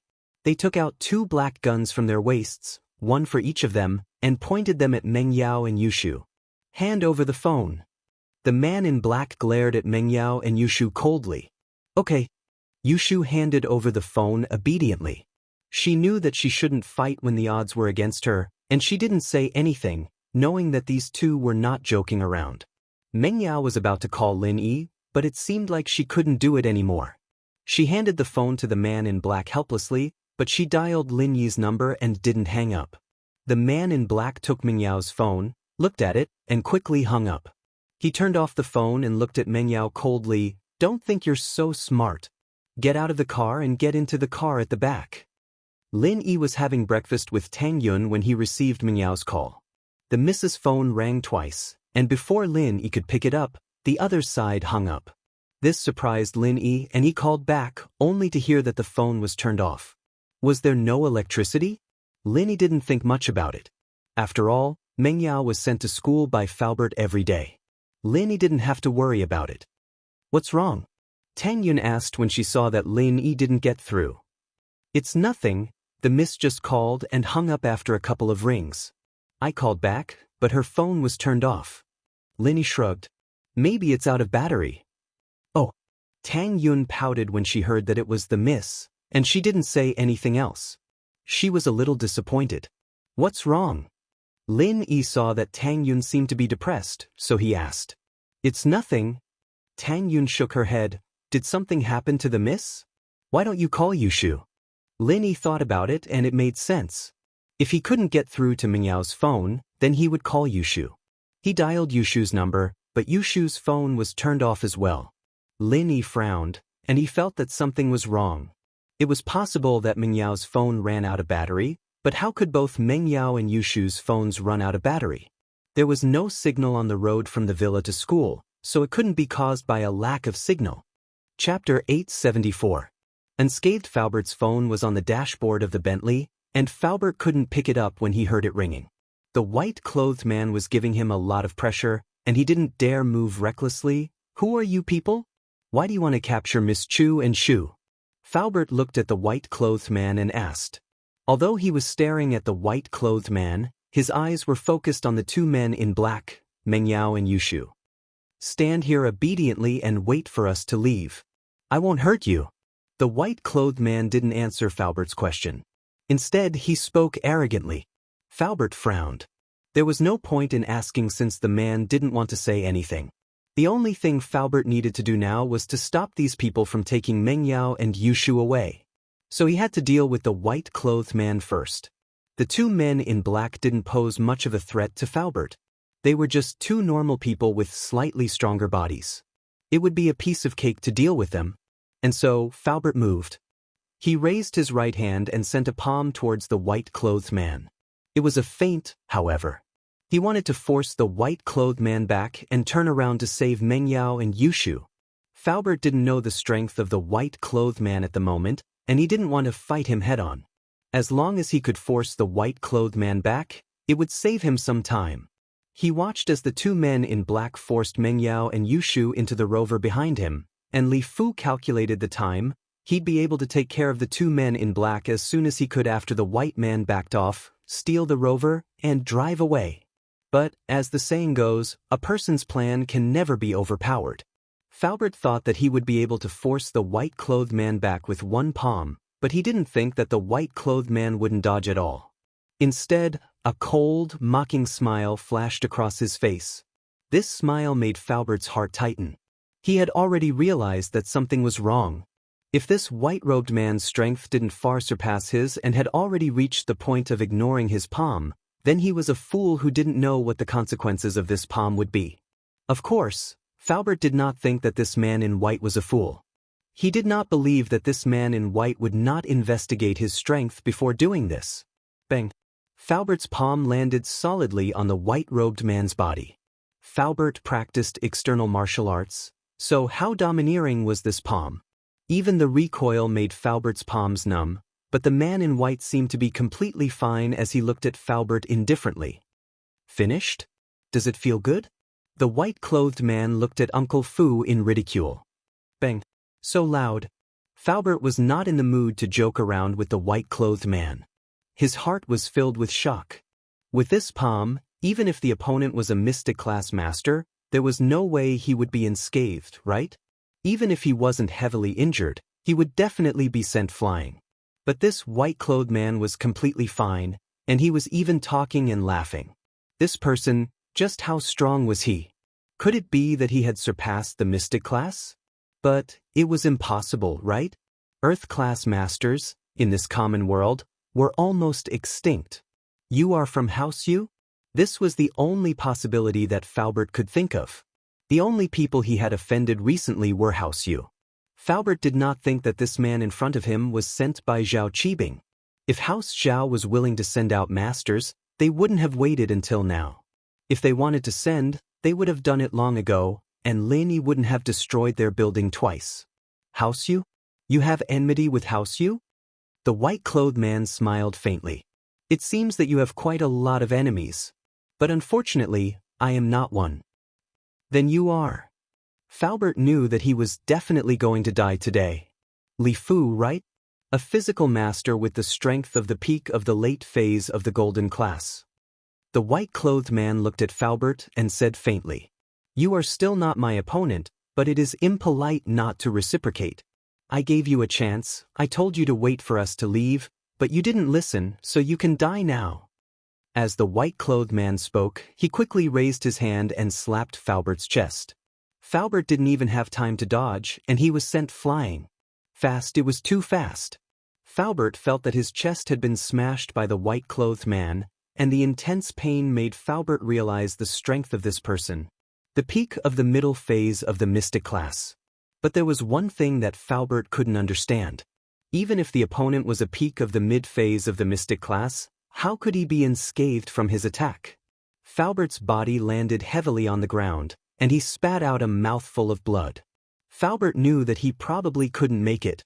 A palm from a peak of the mid-phase of the Mystic Class wasn't something that a peak of the late phase of the Golden Class like him could take. If the opponent had the intention to kill him, how could he survive? How are you unscathed? Falbert clutched his chest and looked at the unscathed man in shock. Falbert! Miss cried. She saw with her own eyes how Falbert was sent flying by the white-clothed man, and he fell to the ground and spat out blood. Yushu was also shocked, and she looked at the scene in front of her dumbly. She didn't know what to do. These two girls had never experienced something like this before. Even when they met the robbers in the bank, it wasn't this bloody because they had Lin Yi's protection. Shut up. The black-clothed man heard Meng Yao scream, and he took out a towel and waved it in front of Meng Yao and Yushu, and the two fainted immediately. Drive! He ordered the driver after making Meng Yao and Yushu unconscious. Not waiting for Master Ma? The driver asked. Master Jun said that Master Ma will go by himself, and we will go first. The black-clothed man said. Okay. The driver nodded and started the car, and the Land Rover quickly left the scene, disappearing from the intersection in the blink of an eye. Falbert looked at the Land Rover in despair, and he spat out a mouthful of turbid air. He looked at the white-clothed man with blurred eyes. He couldn't hold on any longer. Do you know why I left you alive? The white-clothed man lowered his head and looked at Falbert with a condescending gaze, and said coldly, I will let you die knowing that I'm here to answer your questions. Falbert didn't say anything, and he didn't want to waste his breath. He just hoped that Lin Yi would find out as soon as possible and save Meng Yao and Yushu. My name is Ma Zhu, and I've cultivated the Golden Bell Shield. I've already broken through the 8th level, and I'm invulnerable. The man in white said proudly, killing you is like killing an ant. Ha! Chapter 875. News from Lingshan. The whole process didn't even take 10 minutes. Falbert felt his mind getting blurry as he listened to Ma Zhu's laughter. The police siren sounded, and the police car and ambulance arrived at the same time. One had to admit that their response speed was quite fast, but Ma Zhu was just a little faster. The owner of the store called the police, and he was shocked by the scene just now. He didn't hear the conversation between Ma Zhu and Faubert, but Ma Zhu sending Faubert flying with one slap was like watching a movie to a normal person. It was unbelievable. Organs and ribs were shattered, and there was basically no hope. This was the conclusion of the paramedics, and they couldn't send him to the hospital in time. They could only do emergency treatment in the ambulance. Lingshan was the second to arrive. The ones who'd been dispatched were the patrol officers, but seeing that it was a vicious kidnapping and assault case, they'd immediately notified the criminal police. "How is it?" Lingshan got out of the car and ran over quickly. "Captain Song," it was the owner of the store who called the police. He's the witness, and according to his testimony, the whole case is a kidnapping case. One of the patrol officers reported to Lingshan immediately, giving her the details of the case. "Did you find out the identity of the hostage and the injured?" Lingshan asked after listening to the case. According to the license plate number left at the scene, the Bentley belongs to Pengzhan Industries, and the driver, the injured one, is the driver of the chairman of Pengzhan Industries, Li Fu. According to his identity, the hostage should be Meng Yao and Yushu, the patrol officer said. "What? Meng Yao and Yushu?" Lingshan's eyes widened. Of course, what surprised her wasn't the identity of the hostage, but the injured Li Fu. She knew that Li Fu was Pengzhan's driver and bodyguard, and Li Fu's strength was recorded by the police. He was a late-phase golden-class peak physical practitioner, so how could he be so heavily injured that he couldn't even hold on anymore? What kind of strength did the kidnapper have? And according to the witness, the owner of the store was the one who sent Faubert flying with one palm. That person was at least a mystic-class master. When did such a powerful master come to Songshan? Why did he kidnap Meng Yao and Yushu? But Lin Yi was Meng Yao and Yushu's bodyguard, so the first person Lingshan thought of was Lin. She had to inform Lin Yi about this as soon as possible, even if she didn't have a good impression of Meng Yao and Yushu. These two girls were always going against her, but that was business, and that was personal. Lingshan was very clear about that. And so, Lingshan sent Lu Wangli to notify Pengzhan while she called Lin. When Lin Yi contacted Faubert and realized that no one picked up the phone, he felt even more uneasy. Miss and Shu's phones were both turned off, and Faubert wasn't picking up either. What did this mean? It meant that something must have happened to the three of them. Faubert isn't picking up either. Lin Yi frowned and said to Tang Yun, "Hurry up and go take a look. Don't let anything happen." Tang Yun hesitated and said, "Then take your breakfast and eat in the car." Lin Yi was also very worried about Meng Yao's safety. In theory, with Faubert there, nothing could happen to Meng Yao, but there was always an accident. What if another master like Yu Kun came? "Don't worry about me, I won't go. I'll go to school myself after eating." Tang Yun shook her head. She knew that now wasn't the time to be jealous. If something really happened to Meng Yao and Yushu, she would be a hindrance to Lin Yi if she followed him. So, Tang Yun didn't want to cause trouble. Lin Yi smiled at Tang Yun. He was very grateful for her understanding and held her hand. "Be careful." "What do I have to be careful about?" "Just be careful." Tang Yun would be fine if she went to school alone, but she was worried that something might happen to Lin Yi. "I'll be careful." Lin Yi nodded and walked out of the breakfast shop quickly. He drove to the road from the villa to school. He wanted to find Meng Yao and Yushu along this road. Lin Yi's phone rang not long after the car left the area. Lin Yi looked at the caller ID. It was Lingshan. "What's the matter?" Lin Yi was worried about Meng Yao and Yushu's safety, so he didn't have the mood to talk to Lingshan. "Lin Yi, Meng Yao and Yushu are in trouble. They've been kidnapped, and Li Fu is heavily injured. He's in the emergency room now, but I'm afraid that he's in trouble." Lingshan didn't mind Lin Yi's tone. She was used to Lin Yi's tone. As expected, Lin Yi's heart skipped a beat. Something had happened. He didn't think that Lingshan would respond this quickly. She was probably at the scene already. It had only been 10 minutes since Meng Yao's call. "Where you now?" "I'll be there immediately." "Have you notified Uncle Chu?" Lin Yi asked. "I've already notified Chairman Chu," Lingshan said. I'm at the Judian Circuit, in front of the Mingliang Culture Shop. You'll see it when you get there. There's a lot of police cars there, and they've set up a cordon. All right, I'll be there immediately. Lin Yi hung up and accelerated the car to the max. There were a lot of cars on the road in the morning, but Lin Yi used the beetle's small size and skillful driving skills to weave through the traffic like a beetle. Lin Yi didn't slow down at all, going on the bus lane, going on the wrong lane, going on the sidewalk. Under the condition that his safety was guaranteed, Lin Yi had broken all the traffic rules he could. But Lin Yi didn't care about that anymore. Peng Zhan would pay the fine later. Meng Yao and Yushu's safety was his #1 priority. Of course, other than that, Lin Yi was worried about Faubert the most. After all, the Miss and Shu situation could be delayed, but Faubert's injuries couldn't be delayed. Lin Yi wanted to drive the car like it was a plane. Finally, Lin Yi arrived at the Judian Circuit within 5 minutes. A few police cars with flashing lights were parked on the side of the road. A group of police officers had set up a cordon to prevent pedestrians from getting close. Lin Yi quickly drove the car over, parked it next to the police line, and got out of the car. Chapter 876. Chapter 0875, Faubert's injuries. Lingshan told me to come. Lin Yi said to the officer. He took out his phone to call Lingshan when he saw Lu Wangli not far away. Lu Wangli?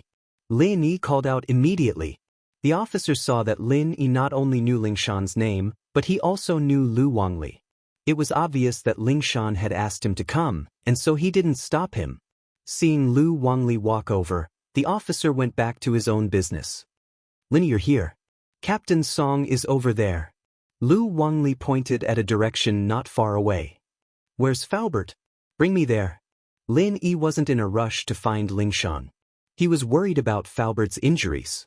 Lingshan said that Faubert was heavily injured, and that he might not make it. This made Lin Yi a little worried, or else he wouldn't be driving so fast. Over here.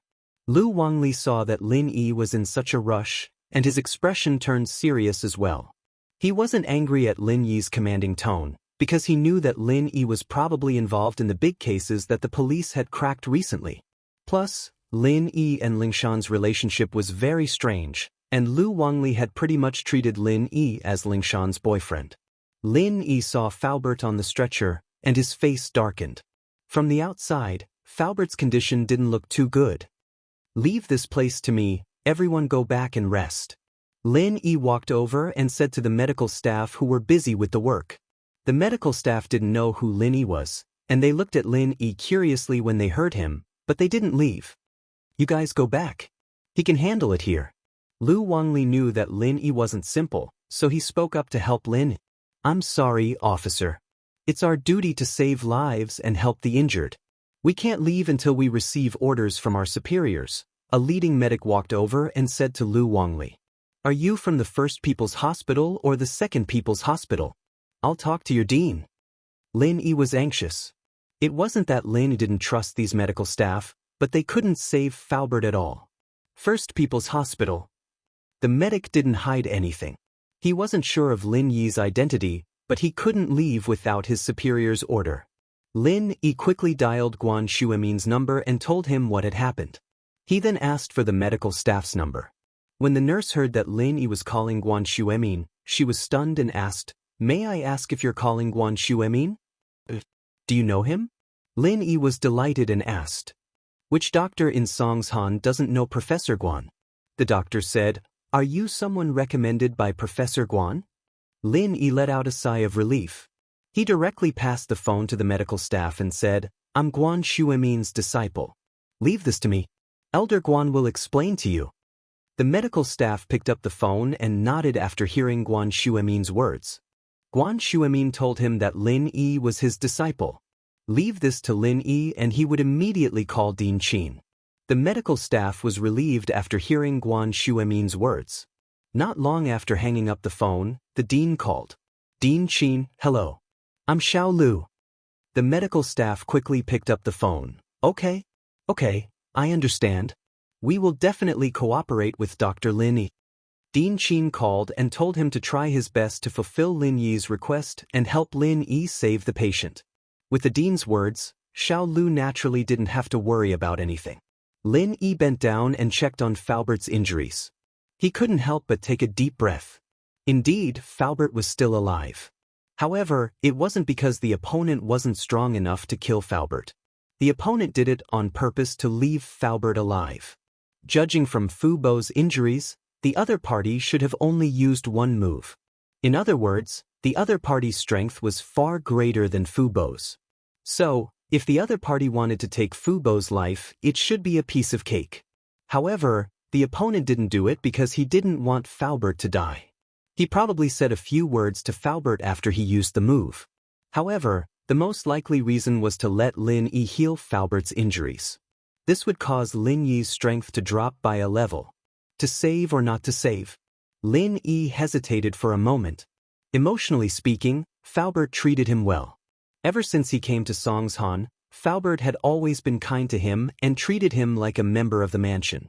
Therefore, Lin Yi didn't want anything to happen to Falbert. However, logically speaking, Lin Yi knew that using his energy to heal Falbert wasn't a smart move. The opponent had a master. If he used his energy to heal Falbert, then his strength would definitely be affected. If that happened, he might not even be able to save Meng Yao and Yushu.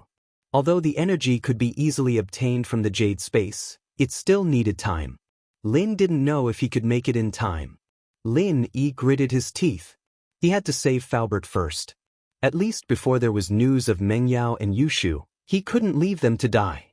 A few silver needles appeared in Lin Yi's hands. He quickly inserted them into a few acupoints on Falbert's body. He then started the art of dragon mastery. This time, it was similar to when he healed Lu Bojia. Lin Yi used the silver needles to seal a few of Falbert's meridians. Lin Yi planned to use his energy to prolong Falbert's life first, but he didn't plan to directly heal him. Because Lin Yi knew very well how terrifying the amount of energy needed to heal a person who was on the verge of death was. He was afraid that after he healed Falbert, he would enter automatic sleep mode. Doing this now was undoubtedly very dangerous. Right now, Lin Yi could only use a small portion of his energy to prolong Falbert's life. As long as he stayed alive, Lin Yi would have time to heal him after everything was over. But whether or not Falbert's martial arts could be preserved was another matter. A physical practitioner with such a serious injury was probably completely crippled. Although Lin Yi could use his energy to create a golden-class dog, he couldn't use it to create a golden-class master. The amount of energy required for a human and a dog was worlds apart. Creating a golden-class dog would force Lin Yi into hibernation mode, let alone a golden-class master. If it were possible, Xiao Xiao would have been a golden-class master a long time ago. Chapter 877. The Target Fu. Lin Yi breathed out in relief. Falbert's life was safe. Whether or not he could recover his strength wasn't something Lin Yi cared about. This was all Lin Yi could do. Even so, Lin Yi was sweating profusely. He'd used up quite a bit of energy. After all, that palm strike was enough to take Falbert's life. Lin Yi hadn't healed Falbert completely, but that was only the body and bones. Lin Yi had to use his energy to repair the organs. Otherwise, any damage to any organ would be enough to take Falbert's life. If it weren't for Falbert's extraordinary physique, a normal person wouldn't be able to hold on until now. Lin Yi wiped the sweat off his forehead and raised his head to see Lingshan and Pengzhan already there, looking at him anxiously. Lingshan had seen Lin Yi heal before, and after she arrived, she sent everyone around Lin Yi away, sending Lu Wangli and his platoon to protect Lin Yi, preventing anyone from disturbing Lin Yi. How is it? Pengzhan's face was very serious, his eyebrows furrowed. He was worried about his daughter's safety, but he was also worried about Falbert's injuries. His life is safe, but I can't say if he'll be able to recover his strength. After all, Falbert is a physical practitioner, and his body was damaged to this extent. Lin Yi shrugged. His energy could only restore the damaged parts to their original state, as if he'd been reborn, but he couldn't make Falbert's body and bones return to their original state. That was something that could only be achieved after a long period of training, and it wasn't something that Lin Yi's energy could change. It wasn't like the qi of a spiritual practitioner, which could be replenished through energy conversion. This was the biggest difference between a spiritual practitioner and a physical practitioner. Once the meridians of an inner force expert were destroyed, the true qi in their body would not be able to be preserved, and they would become a cripple. On the other hand, once a physical expert's body suffered a serious injury, even if he healed, his body would not be able to return to its previous state. He would basically be no different from a normal person. It's fine as long as you're alive. Peng Zhan let out a sigh of relief. It didn't matter if Faubert could recover his strength or not, as long as he could survive. Peng Zhan and Faubert may be master and servant in name, but they'd been together for so many years.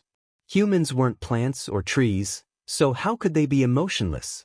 The relationship between him and Faubert was more or less that of an old friend. Even if he had to go bankrupt, he'd still want Faubert to live. How are Yao Yao and Shu? Any news? Lin Yi's face was a little pale. Healing Faubert had obviously used up a lot of his stamina, and he wasn't suited for battle in this state. However, the situation was urgent, and he couldn't afford to rest. The 2 Aurora SUVs that the kidnappers drove were all fake, and they used the license plate of a car rental company in Donghai. After checking through the POS machine, the original car model was a Honda CR-V, and we can't confirm the identity of the kidnappers at the moment. Lu Wangli told him what he had found out from the investigation. The kidnappers are very cunning. They should have a strong anti-tracking ability. Only a few cameras on the main roads captured the 2 cars. After that, they disappeared. There are 2 possibilities. One is that the kidnappers changed cars, and the other is that the kidnappers intentionally avoided some cameras when they arrived at their destination. Peng Zhan nodded and sighed softly. He didn't even know who his opponent was this time, and he was completely at his wits' end. After hearing Lu Wangli's words, he couldn't help but turn to look at Lin Yi, hoping that he could give him an idea.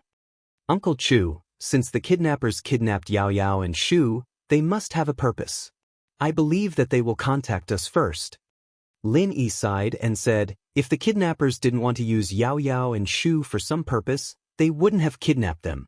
If it was just a grudge, then they would have been killed on the spot like Faubert. But they're both girls. Peng Zhan actually thought of the same thing. Since the kidnappers kidnapped his daughter and Shu, they must be trying to use them for some purpose, but he was afraid that the kidnappers would be tempted. Instead of being troubled here, why don't we go back and wait for the kidnappers' call? Lin Yi suggested. He needed to continue sleeping for a while to replenish his stamina. Otherwise, even if there was news of the kidnappers, Lin Yi wouldn't be able to fight them. But Peng Zhan was no longer the high-spirited chairman of a company, but an anxious father. He didn't have any ideas, but since Lin Yi suggested to go back and wait, there was nothing else he could do. Ling Shan didn't stop him because she knew that if Lin Yi couldn't solve the problem, there was no point for her to be anxious. Since Lin Yi wanted to go back, then let him go. As for Faubert, Lin Yi didn't send him to the hospital. Instead, he asked Lu to send him to the villa. Lin Yi had Faubert's injuries under control. As long as Faubert didn't get injured again, his condition wouldn't worsen. At this moment, only Lin Yi, Peng Zhan, and Faubert were left in the villa, along with General Wei Wu, the golden-class dog. Are we just going to wait for the kidnappers to contact us? Peng Zhan looked at his watch anxiously. It had been more than an hour, and the kidnappers hadn't called yet. It made him restless. Other than that, I can't think of any better ideas. Lin Yi sighed as well. The most important thing is that I need to rest. I used up quite a bit of qi to control Uncle Fu's injuries, and I'm afraid that this is a trap set up by the enemy, leaving Uncle Fu alive on purpose to exhaust my strength. Lin Yi sighed as well. Peng Zhan's face stiffened when he heard Lin Yi's words. He didn't think so much before, but after hearing what Lin Yi said, he felt that it was very possible. He quickly said, Go rest, I'll wait for the kidnapper's call. No need, it's fine on the sofa. Lin Yi said and closed his eyes, entering into a state of fake sleep. Lin Yi didn't sleep soundly. After entering the jade space, he still knew what was happening outside. Although Lin Yi entered the jade space and tried his best to absorb the energy in the space, his brain didn't rest at all. He kept guessing who the kidnappers were. According to the sequence of events, Lin Yi locked onto 2 people. One was House Yu's Yukuan, and the other was Zhening Jun. Chapter 878. The kidnappers' demands with House Yu's style of doing things. They should be here for revenge. Why did they kidnap Meng Yao and Yushu? After killing Faubert, they should be here for him. However, the kidnappers didn't do that. So, Lin Yi thought for a long time and crossed out the possibility of House Yu, leaving only Zhening Jun. Although Lin Yi didn't know Zhening Jun's background, if Zhening Jun could really find such a master to help him, he might be able to do what he did. Firstly, although Zhening Jun had a grudge against him, the grudge wasn't with him but with Meng Yao and Yushu. Meng Yao and Yushu were the ones who made him lose face in the billiard room. Although he helped them secretly, Zhening Jun didn't know that. After that, at the door of the billiard room, although he was the one who punished him, the one who asked him to punish him was Yushu. So, if the kidnappers were Zhening Jun's men, everything would be explained. However, Lin Yi felt uneasy when he thought that the kidnappers were Zhening Jun. Zhening Jun had been drooling over Meng Yao and Yushu for a long time.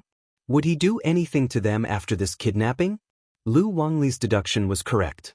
The kidnappers had changed their car in a secluded place. Two identical Land Rovers on the road was simply too eye-catching, and it would easily attract the attention of the police. So, in an empty alley, the man in black and Ma Zhu brought Meng Yao and Yushu to an old Toyota Previa that had been prepared. Previa was also called the Tyrant. It was an early model of business car and there were a lot of them in the market. After changing the car, the group of people didn't stand out and looked very ordinary. As for the two Land Rovers, the people who had contacted them quickly removed the fake license plates and replaced them with real license plates. Each person took one and drove off in two different directions. This way, no one would suspect them anymore. After getting in the car, one of the men in black called Zhening Jun, "Master Jun, the hostages are in our hands. We changed cars safely." "That's great. Good job, I'll call Pingzhan right now." Zhening Jun danced happily when he heard that the plan went smoothly. "Oh right, how's Master Ma? Old Ma has already followed your instructions and didn't completely kill Li Fu. If Lin Yi wants to save him, he will have to expend a large amount of true qi. At that time, his strength will definitely be weakened and he won't be a threat anymore." The man in black reported. "Good, that's great. Come quickly, I can't wait anymore." Zhening Jun nodded. Previously, in order to successfully kill Lin Yi, he purposely told Ma Zhu not to kill Faubert and to leave him alive. Isn't Lin Yi a doctor? If he wanted Faubert to live, he would need to expend a large amount of true qi. This was the plan that Zhening Jun thought of when Yao Wang treated him. If he used Faubert's injuries to hold Lin Yi back and make Lin Yi use up a large amount of true qi, then no matter how skilled he was, he wouldn't be a match for Ma Zhu and the firearms team. A medical expert would need to use up a large amount of qi to heal someone. This was also proven by Ma Zhu, which was why the previous scene happened. Otherwise, Ma Zhu wouldn't need to tell Uncle Fu so many times that he kept him alive just to clear up his doubts. This was just to confuse Faubert and make him not know his real purpose. Otherwise, Ma Zhu wouldn't have the time to waste with Faubert. Chu Pingzhan sat on the sofa and waited for the kidnapper's call. However, he felt restless and couldn't calm down at all. Chu Pingzhan glanced at Lin Yi, who was resting with his eyes closed, and stood up abruptly. He felt that he had to do something, but after standing up, he didn't know what to do. Although Lin Yi was resting with his eyes closed, he wasn't idling around. He was thinking of a plan in his mind. Zhening Jun's actions had already touched Lin Yi's bottom line. He was thinking that if the kidnappers didn't call after he recovered his strength, then Lin Yi would go straight to House Zhen and dig them out even if he had to dig 3 feet into the ground. Just when Chu Pingzhan stood up, the phone in his pocket suddenly rang. Chu Pingzhan quickly took it out and looked at the caller ID. It was a hidden number with all the numbers 0. "Hello, I'm Chu Pingzhan." Chu Pingzhan was very sure that the caller was the kidnappers. After all, normal people didn't need to hide their numbers when they called. "Hello, Mr. Chu. It's my pleasure to meet you." There was a piercing voice on the other side of the phone. It was obvious that the voice had been changed by a voice changer. The fake politeness made Chu Pingzhan even more uncomfortable. "Who are you? What's the matter?" Chu Pingzhan frowned and asked. "Who I am isn't important. What's important is that you want to know the whereabouts of your daughter and her best friend." I'm an insider. Wah. The person on the phone was unscrupulous and fearless. My daughter and Shu were kidnapped by you? What do you want? Chu Pingzhan was completely sure of the identity of the caller. It must be the kidnappers. However, this made Chu Pingzhan feel a little more at ease. As long as the kidnappers were willing to contact him, it was a good thing. Chu Pingzhan wasn't afraid that the kidnappers would give him some conditions. He was afraid that the kidnappers wouldn't accept the conditions and would take his daughter away silently. Mr. Chu, you're wrong. What do you mean I kidnapped them? I'm just an insider, the person said shamelessly. I only heard that Mr. Chu offered a reward of 200 million to anyone who can provide information. Is that true? Pengzhan was infuriated by the caller. What the hell was this guy trying to do? He wanted a ransom, but he said it was a bounty. Yes. But Chu Pengzhan knew that he shouldn't anger the kidnappers. He could only nod and say, that's right. You want 200 million? I can give it to you. But you must guarantee the safety of my daughter and Shu. If they are harmed, I won't give you the money. Chapter 879. Another 50 million indeed. Zhen Dazhou had investigated Pengzhan Industries and Pengzhan's personal assets, and the amount he was asking for was within the limits of what Pengzhan could accept. He only wanted cash, not shares or real estate, since he couldn't sell them at all. Wouldn't he be waiting for the police to catch him? He wasn't an idiot. Mr. Chu, I'm just a good Samaritan, and I can only guarantee that your daughter and her best friend come back alive. As for whether or not they get hurt, that's not my concern. That's what the kidnappers do. The caller said shamelessly, not afraid of Pengzhan's threat at all. Pengzhan's heart froze. He was afraid that his daughter and Shu would be harmed by the kidnappers, and it was highly likely that they would do that. Pengzhan gripped the phone tightly, his body trembling. How can I not hurt Yao Yao and Shu? I can give you however much you want. It seems like you don't want to work with me anymore, Mr. Chu? The caller changed the topic with a cold smile. All right then, just wait to collect your daughter's and her best friend's bodies. Wait. Pengzhan sighed. It seemed like his daughter and Shu coming back alive was already a blessing, and he couldn't care less about the humiliation. It wasn't something his daughter and Shu wanted, and it was fine as long as they didn't make it public. It was better than dying. Did you change your mind again, Mr. Chu? The caller seemed to know that Pengzhan would change his mind and continue the conversation. All right, I promise you, but please don't hurt them. If possible, I'll think of a way to give you another 50 million as compensation. Pengzhan said. I, Pengzhan, am a man of my word. You can ask around in the business world about my trustworthiness. I'm a man of my word. I hope you can trust me. Naturally, I know about your trustworthiness, but this isn't up to me. The caller said faintly. Go get the money now. I'll call you later and tell you how to pay. No problem, I'll prepare it as soon as possible. Pengzhan said. Don't call the police, or your daughter will die a horrible death. The caller reminded Pengzhan. Pengzhan smiled coldly inwardly. Weren't you supposed to be a good Samaritan? I'm not allowed to call the police again? Did he finally give himself away? But Pengzhan, naturally, wouldn't say what he was thinking. He didn't want to provoke the criminal. Don't worry, it won't happen. In actuality, Pengzhan didn't plan on calling the police. There was obviously a master on the other side, and the police's involvement would only anger them. Even if they managed to save his daughter in the end, they might not be able to stop the master. What would they do in the future? This would definitely provoke these people to retaliate even more crazily. The next time, it wouldn't be as simple as kidnapping. Perhaps he would be directly killed like Faubert. Lin Yi's phone rang not long after Pengzhan hung up. Lin Yi had been training in the Jade Space, but he could still hear the conversation between Pengzhan and the kidnappers.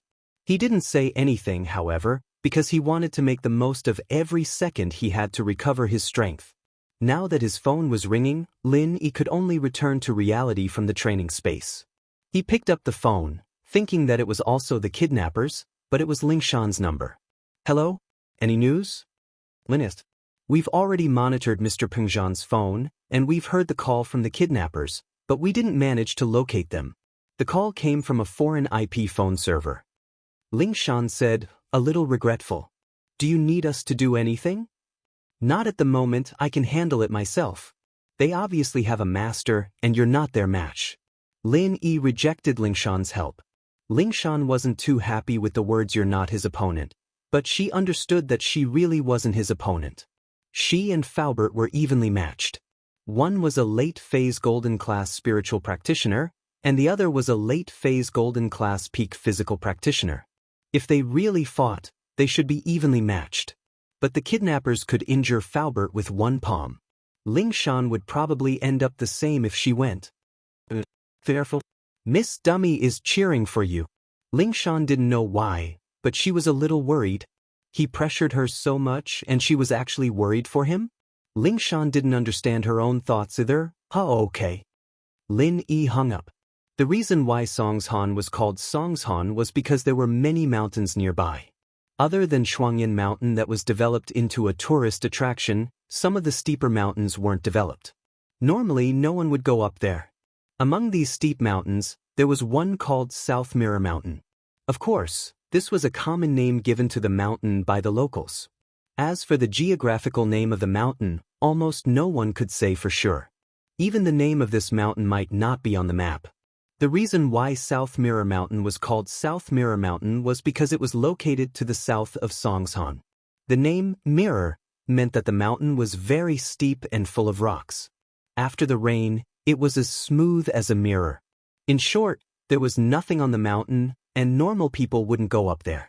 Today, there were 2 cars parked at the foot of the mountain. One was a Benz with a Donghai license plate, and the other was a Toyota Previa. On the mountain, Zhen Ingjun just called Pengzhan with a voice changer. He hesitated for a moment. Originally, he wanted to ask Pengzhan for 200 million, play with his daughter and Yushu, and then kill Lin. That would be the end of the debt. However, when he said that Pengzhan would give him another 50 million, he was tempted. That was 50 million. He only spent 40 million on the doctor, and Pengzhan added another 50 million. The condition was that he couldn't hurt Meng Yao and Yushu. Zhen Ingjun would be lying if he said that he wasn't tempted. He was really tempted. What kind of concept was 50 million? 10,000 was enough to find a prostitute, let alone 50 million. It was too much for him to play with Meng Yao and Yushu. Chapter 880. Drool over it. Long Meng Yao and Yushu were the best of the best. He had never seen such beautiful girls in Donghai before, and he didn't want to give them up just like that. Fuck, 50 million it was worth it. He would pretend that Pengzhan never said anything.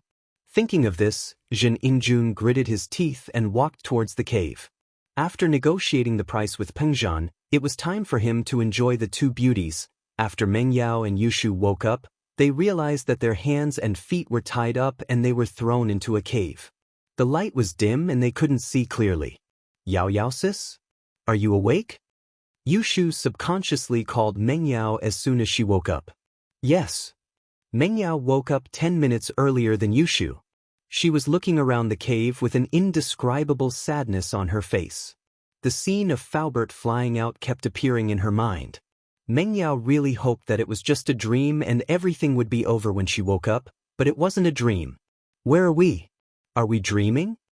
Yushu just woke up and was a little dazed. We're not dreaming, we're caught. Meng Yao shook her head and said sadly, I wonder how Faubert is. Is he okay? He should be okay? Don't forget that Shield Bro is a miracle doctor. He can even cure General Weiwu. Yushu was very optimistic. It's not the same. If Lin Yi wants to save Faubert, he'll need a lot of time and use up a lot of pure energy. If he wants to save us now, he can't save Faubert. Meng Yao thought that Lin Yi would save Faubert, but the more she thought about it, the less likely it was, unless Lin Yi didn't care about her and Shu anymore. Yushu heard Meng Yao's words and started to worry. You guys woke up? That's great. If not, I'll have to wake you up. I don't like unresponsive women. Zhen Ingjun walked into the cave and was surprised to see Meng Yao and Yushu awake. Zhen Ingjun? It's you? So you kidnapped us. Meng Yao was trying to guess who captured them and who had such a deep grudge against them that they wanted to kill Faubert, but she didn't expect it to be Zhen Ingjun. That's right, it's me. Zhen Ingjun laughed. How is it? You didn't expect this, did you? I didn't expect that. We don't have any deep hatred, do we? Why did you do it? Meng Yao asked. She was trying her best to buy time. She knew that the longer she delayed, the more time Lin Yi would have to save them. You made me have a crooked mouth and crippled legs, and you say I don't have a deep hatred for you? The most infuriating thing is that he even did something to my body, causing me to be impotent. Zhen Yingjun was enraged when Meng Yao mentioned the hatred between them. His eyes were filled with anger. Thank God Yaoweng saved me, or I would have become a living eunuch. This was all because I kicked an old lady who was picking up scraps, and what I kicked was the sack in her hands, and you guys let that bastard do this to me? Don't you think this is a deep grudge? Meng Yao and Yushu paused. They knew that Lin Yi had given him a crooked mouth and a limp leg, but they didn't think much of it, thinking that it was just a temporary thing. They didn't know that Lin Yi had given him some sort of impotence. The two couldn't help but blush when they heard the words since it involved their privacy. However, they didn't let Lin Yi make Zhen Yingjun impotent. Did Lin Yi do it on his own? Even if Lin Yi did it on his own, they didn't blame Lin. After all, Lin Yi did it for them. Then what do you want? Meng Yao didn't dwell on the question and asked directly. What do I want? My impotence has just been cured and I'm looking for a girl to test it on. I've been drooling over you two for a long time, so I'll test it on you two today. Zhen Yingjun said fiercely. Meng Yao was shocked. She didn't expect Zhen Yingjun to do this. She was shocked, angry, and scared at the same time. She looked at Zhen Yingjun. How dare you? If you do that, the consequences will be severe. Consequences? What consequences can there be? Zhen Yingjun laughed nonchalantly. I've already called Chu Pingzhan and even he allowed me to do something to you. As long as I don't kill you, what's there for me to be afraid of? Lin Yi will kill you. Meng Yao wasn't afraid at all. She didn't expect Zhen Yingjun to call her father already. Yeah, Yao Yao Sis and I are Shield Bro's first and second wives. He will kill you, Yushu added. Lin Yi is in a precarious situation himself. He will die soon. Although Zhen Yingjun used to be afraid of Lin Yi was already a dead man in his eyes. Under the combined attack of the firearms team and Ma Zhu, Lin Yi had no chance of surviving. Meng Yao was shocked. She didn't think that Zhen Yingjun was boasting. He must have his reasons.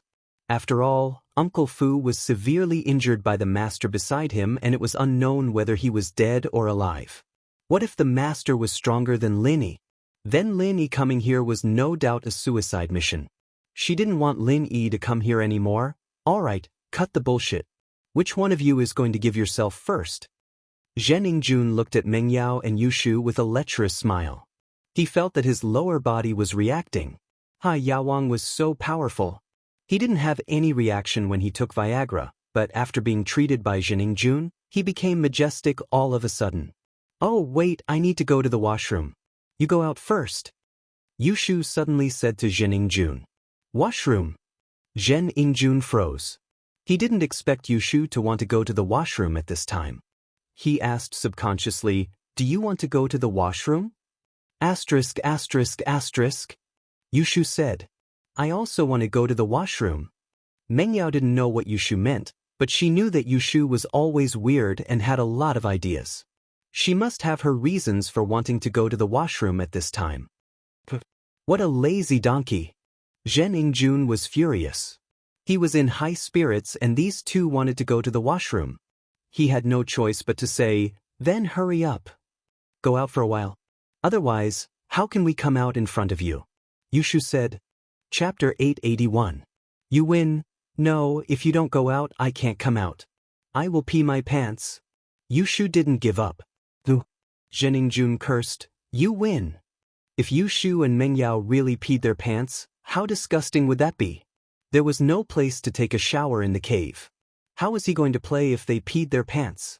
Zhen Yingjun had no choice but to leave the cave. But Yushu called out again, Hey, how can I go to the washroom with my hands tied up? Zhen Yingjun cursed Yushu for being a busybody. He walked over, lowered his head and untied the ropes on Yushu's hands and feet. Under the dim light in the cave, Yushu's blush made her look even more alluring. Zhen Yingjun was tempted and he wanted to grab her breasts, A girl with a child's face and huge breasts was rare. Just when Zheningjun wanted to have some fun, Yushu said, "Don't touch me, I will pee my pants if you touch me." Zheningjun was shocked by Yushu's words. His hands that were hanging in the air stopped abruptly. He glared at Yushu. "Why are you so troublesome? Hurry up, you will really pee your pants later." Yushu ignored Zheningjun and continued to rush him. Zheningjun scoffed, stood up, and walked out of the cave. He wanted to peek in from the outside, but the blinding light from the outside was a stark contrast to the darkness in the cave. He couldn't see anything from the outside. It was pitch black. Zheningjun could only give up and go check on the gun team's ambush. He had to make sure that after he lured Lin Yi here, he would shoot Lin Yi to death. However, he couldn't expose his men and raise Lin Yi's vigilance. It was hard to hide in the sparse forest on the mountain, so the gun team could only find a rock to cover themselves and hope that Lin Yi would kill them in one shot. In the cave, Yushu wasn't in a hurry to go to the washroom. She opened her bag first, thinking that the men in black had taken her phone but not her bag. The bag was still straddling her even when they were tied up. "Shu, what are you doing? Aren't you going to the washroom?" Meng Yao asked. "We didn't even drink water in the morning. I tricked Zheningjun to go out so that we can prepare ourselves. We can't let him do that," Yushu said as she quickly flipped through her bag. Meng Yao frowned. "You have a way to avoid it?" "Yeah, I don't like him." "Yao sis, you should save your first time for Shield bro. How can you give it to an idiot like him?" Yushu nodded. "Why am I involved again? You wanted to give it to Lin Yi, didn't you?" Meng Yao didn't know whether to laugh or cry as she glared at Yushu, still in the mood to joke around at a time like this. "Oh, you have to think about it first, I'm the small wife." Yushu suddenly shouted in surprise. "I found it." Meng Yao looked at the thing in Yushu's hands. It was a pack of sanitary napkins. She paused for a moment and understood Yushu's plan, but she was still suspicious. "You want to trick him with this? Will it work? Although that Zheningjun looks dumb, he shouldn't be that easy to trick, right?" "Of course it won't work, but what if I add some spices?" Yushu smiled mischievously as she took out the red ink she'd bought this morning. She opened up 2 sanitary napkins and quickly poured the ink on them before tossing them into a corner of the cave. She then took out a bottle of water and poured it on them, pretending like she'd just taken a shower. Meng Yao was a little dumbfounded. Was this even possible? But it did look like it if she didn't look closely. "Phew, I'm not done yet."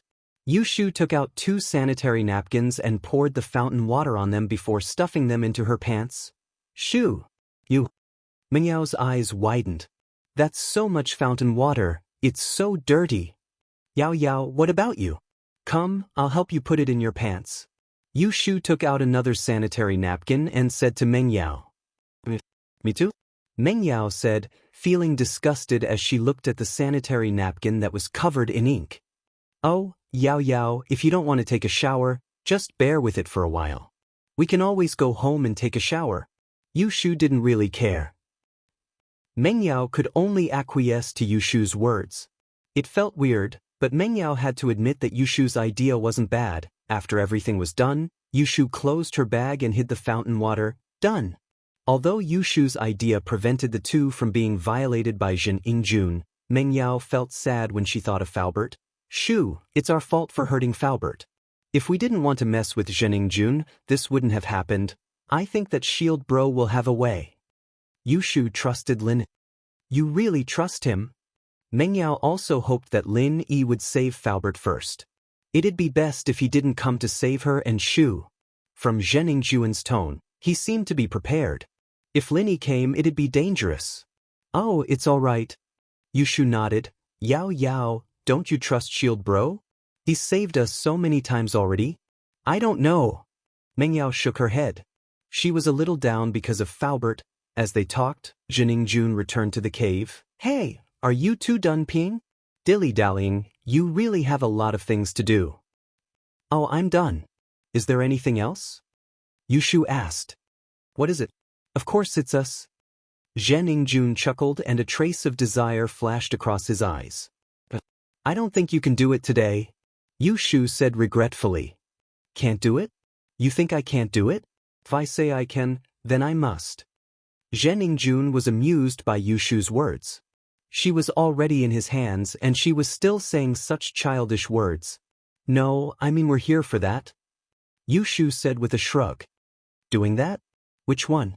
Zhen Yingjun froze for a second and reacted immediately. He looked at Yushu in disbelief. Really? Are you lying to a ghost? But you're not a ghost. Yushu shook her head. If you don't believe me, look over there.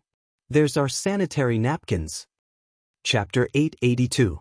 Successful deception. Zhen Yingjun had a problem since he was young, and that was getting dizzy when he saw the blood. He quickly stood up, but he still couldn't believe that the two of them could do that together. How could there be such a coincidence? Zhen Yingjun didn't doubt the authenticity of the sanitary napkin on the ground because the light in the cave was dim and he couldn't see if it was blood or something else. All he thought was that it didn't make sense for the two of them to do it together. You two came together? Zhen Yingjun frowned as he looked at Yushu and Mengyao. Yeah, actually, we're Lin Yi's first and second wives, and we always do threesomes together. In order to ensure that we can do it for 25 days a month, we purposely mixed our periods with medicine, Yushu said shyly with a serious face. Zhen Yingjun froze. You're not asteriskes? Of course not. Yushu looked at Zhen Yingjun in disdain. We're already 18 years old, how can we still be asteriskes? Zhen Yingjun was confused by Yushu and didn't know if she was telling the truth or not. However, Mengyao did say that if he touched them, Lin Yi would kill him. Could they really be Lin Yi's first and second wives? Wasn't Lin Yi a bodyguard? That's right, a master of medicine like Lin Yi would be treated like a VIP no matter where he went. Even Master Bing respected Yaoong, so how could Lin Yi be willing to be a follower for two girls? Zhen Yingjun didn't believe that Lin Yi had nothing to do with them. Now, it seemed like Yushu wasn't lying. You're not lying? Take off your pants, let me check. Zhen Yingjun would believe it if Mengyao did it, but Yushu was too cunning and he didn't believe her. Oh okay. I'll show it to you, turn around first. Yushu said to Zhen Yingjun. Don't play tricks, take off your pants and let me see. Zhen Yingjun naturally wouldn't turn around as he was afraid that Yushu would play tricks on him. Okay, I'll take it out for you to see. Yushu turned around and quickly took out something from her pants and passed it to Zhen Yingjun. Here. Zhen Yingjun was shocked when Yushu handed him something bloody. He subconsciously moved back and took a closer look. It was indeed a sanitary napkin with blood on it. He quickly waved his hand. Take it away, take it away. He had a phobia for blood, and the sight of it made him dizzy. But now, he believed Yushu's words. These two really did it. Yushu threw the bloody sanitary napkin to the side and waved her hand, scaring Zhen Yingjun into hiding again. Actually, if we didn't do it, we wouldn't mind being played with by you, as long as you don't tell Lin Yi, Yushu said regretfully, but the day you chose isn't good, why don't you wait a few days? We're in your hands anyway, it doesn't matter if you wait a few days. So fucking unlucky. How can it be red? Zhen Yingjun saw that he had no chance and ignored Yushu. He tied Yushu's hands and feet together while cursing and tied Mingyao's hands and feet again. He instinctively rejected blood, so after tying the rope, he didn't want to stay here any longer. He stood up and walked out of the cave. However, as soon as he reached the entrance of the cave, Zhen Yingjun burst into laughter again. Wah! It seems like even the heavens want me to be rich. Zhen Yingjun suddenly remembered that if he didn't touch Mengyao and Yushu, didn't Peng Zhan promise him another 50 million? Now that he calmed down and thought about it, 50 million to play with two girls? And they weren't virgins? That was a huge loss for him. Money was the best. With 50 million, he could get any girl he wanted. Zhen Yingjun gave up on the idea of violating Mengyao and Yushu and became more rational. The more he thought about it, the more he felt that it wasn't worth it. Fortunately, these two girls were popular. Otherwise, he would have lost 50 million yuan just because of that moment of pleasure. Zhen Yingjun picked up his phone and dialed Peng Zhan's number again. Peng Zhan wanted to discuss a plan with Lin Yi after receiving the call, but Ling Shan's call came before he could even open his mouth. The kidnappers asked for 200 million. Peng Zhan said after Ling Shan and Lin Yi hung up. The kidnappers asked for 200 million, then give it to him. I'm just afraid that he won't be able to spend it even if he takes it, Lin Yi said indifferently. I also think so. As long as Yao Yao and Shu are safe and sound, no matter how much money it is, I will give it to him. Peng Zhan sighed. But it sounds like a kidnapper. He has other intentions towards Yao Yao and Shu. This was what he was most worried about. He hoped that the two girls could buy as much time as they could and wait for him to save them. That Shu girl was smart. She should be able to think of a way to deal with this situation. As the two were talking, Peng Zhan's phone rang again. Peng Zhan looked at the caller ID with a serious expression. It was still the same number with a bunch of zeros. He picked it up seriously. Hello. Mr. Chu, after careful consideration, I've decided to accept your suggestion. 250 million, I won't hurt your daughter and her best friend. What do you think? Zhen Yingjun was glad that he didn't have sex with Meng Yao and Yushu. If he did, he would lose the money. Okay, I agree. 250 million it is. Peng Zhan was surprised and happy after hearing Zhen Yingjun's words. He had already prepared for the worst and didn't expect the kidnappers to agree to his suggestion. It seemed like the kidnappers valued money more than anything else. Peng Zhan didn't know that Yushu caused a strange incident that made Zhen Yingjun give up. Great. But I don't want you to give it to me later. I want you to give me 250 million together, is that okay? Although Zhen Yingjun knew that Peng Zhan had a good reputation, that was only for business partners. He was playing the role of a kidnapper. How could he talk about his reputation with a kidnapper? Chapter 883. Chapter 0882, Borrowing Money from Lin Yi. With that thought, Peng Zhan nodded. Okay, I promise you. But how can I give you the money? After I give it to you, will you let my daughter and Shu go immediately? I'll give you an account and you can transfer the money there. After I check the account, I'll give you an address. Tell the man named Lin Yi to pick up your daughter and her best friend. Remember, he can only come alone. If there are too many people, we will kill the hostages. Zhen Yingjun said, Of course, I believe that Mr. Chu is a smart man and won't call the police. The masters around me can kill Faubert, so naturally, they can also kill your family silently. Although Peng Zhan was suspicious why Zhen Yingjun asked Lin Yi to pick up the hostages, he only had Lin Yi by his side. If Lin Yi didn't go, who else could he ask? Okay, I won't call the police. I hope you will keep your promise. Peng Zhan said. Don't worry, we kidnappers have our own rules. Just look at our professionalism and you should believe that we are professionals. Zhen Yingjun said, the account number is XXXXX. Zhen Yingjun told him the account number and after Peng Zhan wrote it down, he confirmed it with him before hanging up. After the threat, Zhen Yingjun believed that Peng Zhan wouldn't dare to call the police. With Ma Zhu's strength, Peng Zhan would definitely be afraid that he would take revenge on him. Peng Zhan was now an influential figure in Peng Zhan Industries, so no one dared to say anything when Peng Zhan mobilized the company's cash flow. However, the total cash flow was only 210 million. Of course, this was at the expense of the company's future operations. Peng Zhan Industries wouldn't have a single cent of liquid funds left once the 210 million was taken out. It would be a fatal blow to Peng Zhan Industries, but Peng Zhan didn't care about that. He was worried about his daughter's safety. Even if he had to resign from his position as chairman and give his shares to the shareholders as compensation, he didn't mind. Lin Yi didn't know much about business operations, but he did know what would happen if a company ran out of liquid funds. Uncle Chu, let me help you. Lin Yi said when Peng Zhan was about to withdraw all of the company's funds. You. Peng Zhan was slightly taken aback.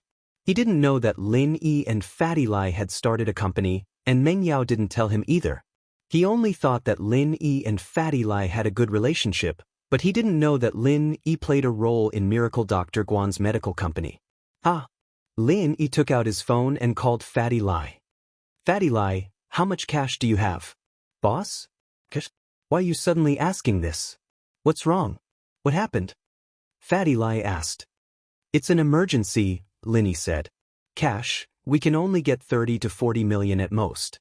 All the money from the auction was used to buy the production line and build the factory.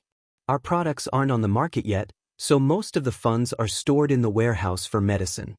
Fatty Lie explained. 40 million, that's too little? Lin sighed.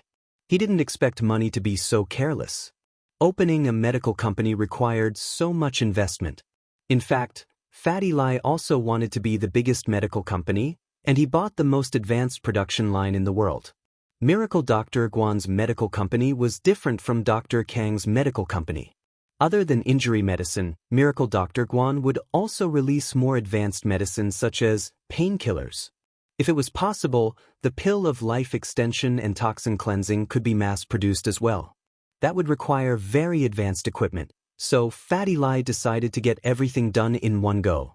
According to the current calculations, 30 to 40 million in liquid funds was enough to successfully push Miracle Dr. Guan's first hit product, Miracle Dr. Guan's injury medicine, onto the market. 30 to 40 million wasn't even needed. Because of the poisoning of the first middle school students, Miracle Dr. Guan's medical company's name had already spread far and wide. There was no need to advertise anymore. Once the product was put on the market and the sales increased, it could instantly generate hundreds of millions of profits. Lin Yi knew that Fatty Lie was planning according to the company's current situation. He probably didn't expect him to suddenly need money, so he didn't blame him. "Boss, should I borrow some money from my brother?" Fatty Lie could tell that Lin Yi was in a hurry, so he suggested. No need. Lin Yi knew that Fatty Lie and his brother weren't on good terms, so he rejected the suggestion. "You have Lu Tiany's number, right? Give it to me, I'll borrow some from him." "Yes, wait a moment, his number is 139x times x times x. Fatty Lie gave a number to Lin Yi. Lin Yi remembered Lu Tiany's number and called him. Lu Tiany remembered Lin Yi's number, but Lin Yi didn't remember his number. Now that Lin Yi called, Lu Tiany was shocked. He didn't expect Lin Yi to call him. As the young master of House Lu, Lu Tiany naturally knew how important Lin Yi was to House Lu. It could be said that he had been thinking of ways to get close to Lin Yi, but he didn't have the chance. He had some conflict with Lin Yi before, and it could be said that their relationship wasn't that harmonious. After that, he offended Lin Yi because of his wife's nephew, Wu Chuntian. This caused the relationship between House Lu and Lin Yi to sink to a freezing point. Fortunately, he was humble and low profile, and that was how things got better. Lu Tiany was filled with regret. If it weren't for his useless wife, he wouldn't have become enemies with Lin Yi. Seeing Lin Yi's pill of life extension and toxin cleansing become a hot item in the auction, and seeing his father turn from an old man on the verge of death into a healthy man, Lu Tiany felt the importance of building a good relationship with Lin Yi. That was why he envied Lai Changyi. This Fatty Lie was just a small businessman, and his business wasn't that big. But now, he had become Lin Yi's follower. He was so amazing, so amazing. Before, Lu Tiany was polite when he spoke to Fatty Lie, but he still took the lead. But now, the two of them had swapped positions, and Lu Tiany and Fatty Lie were talking very carefully. It couldn't be helped, his boss was amazing.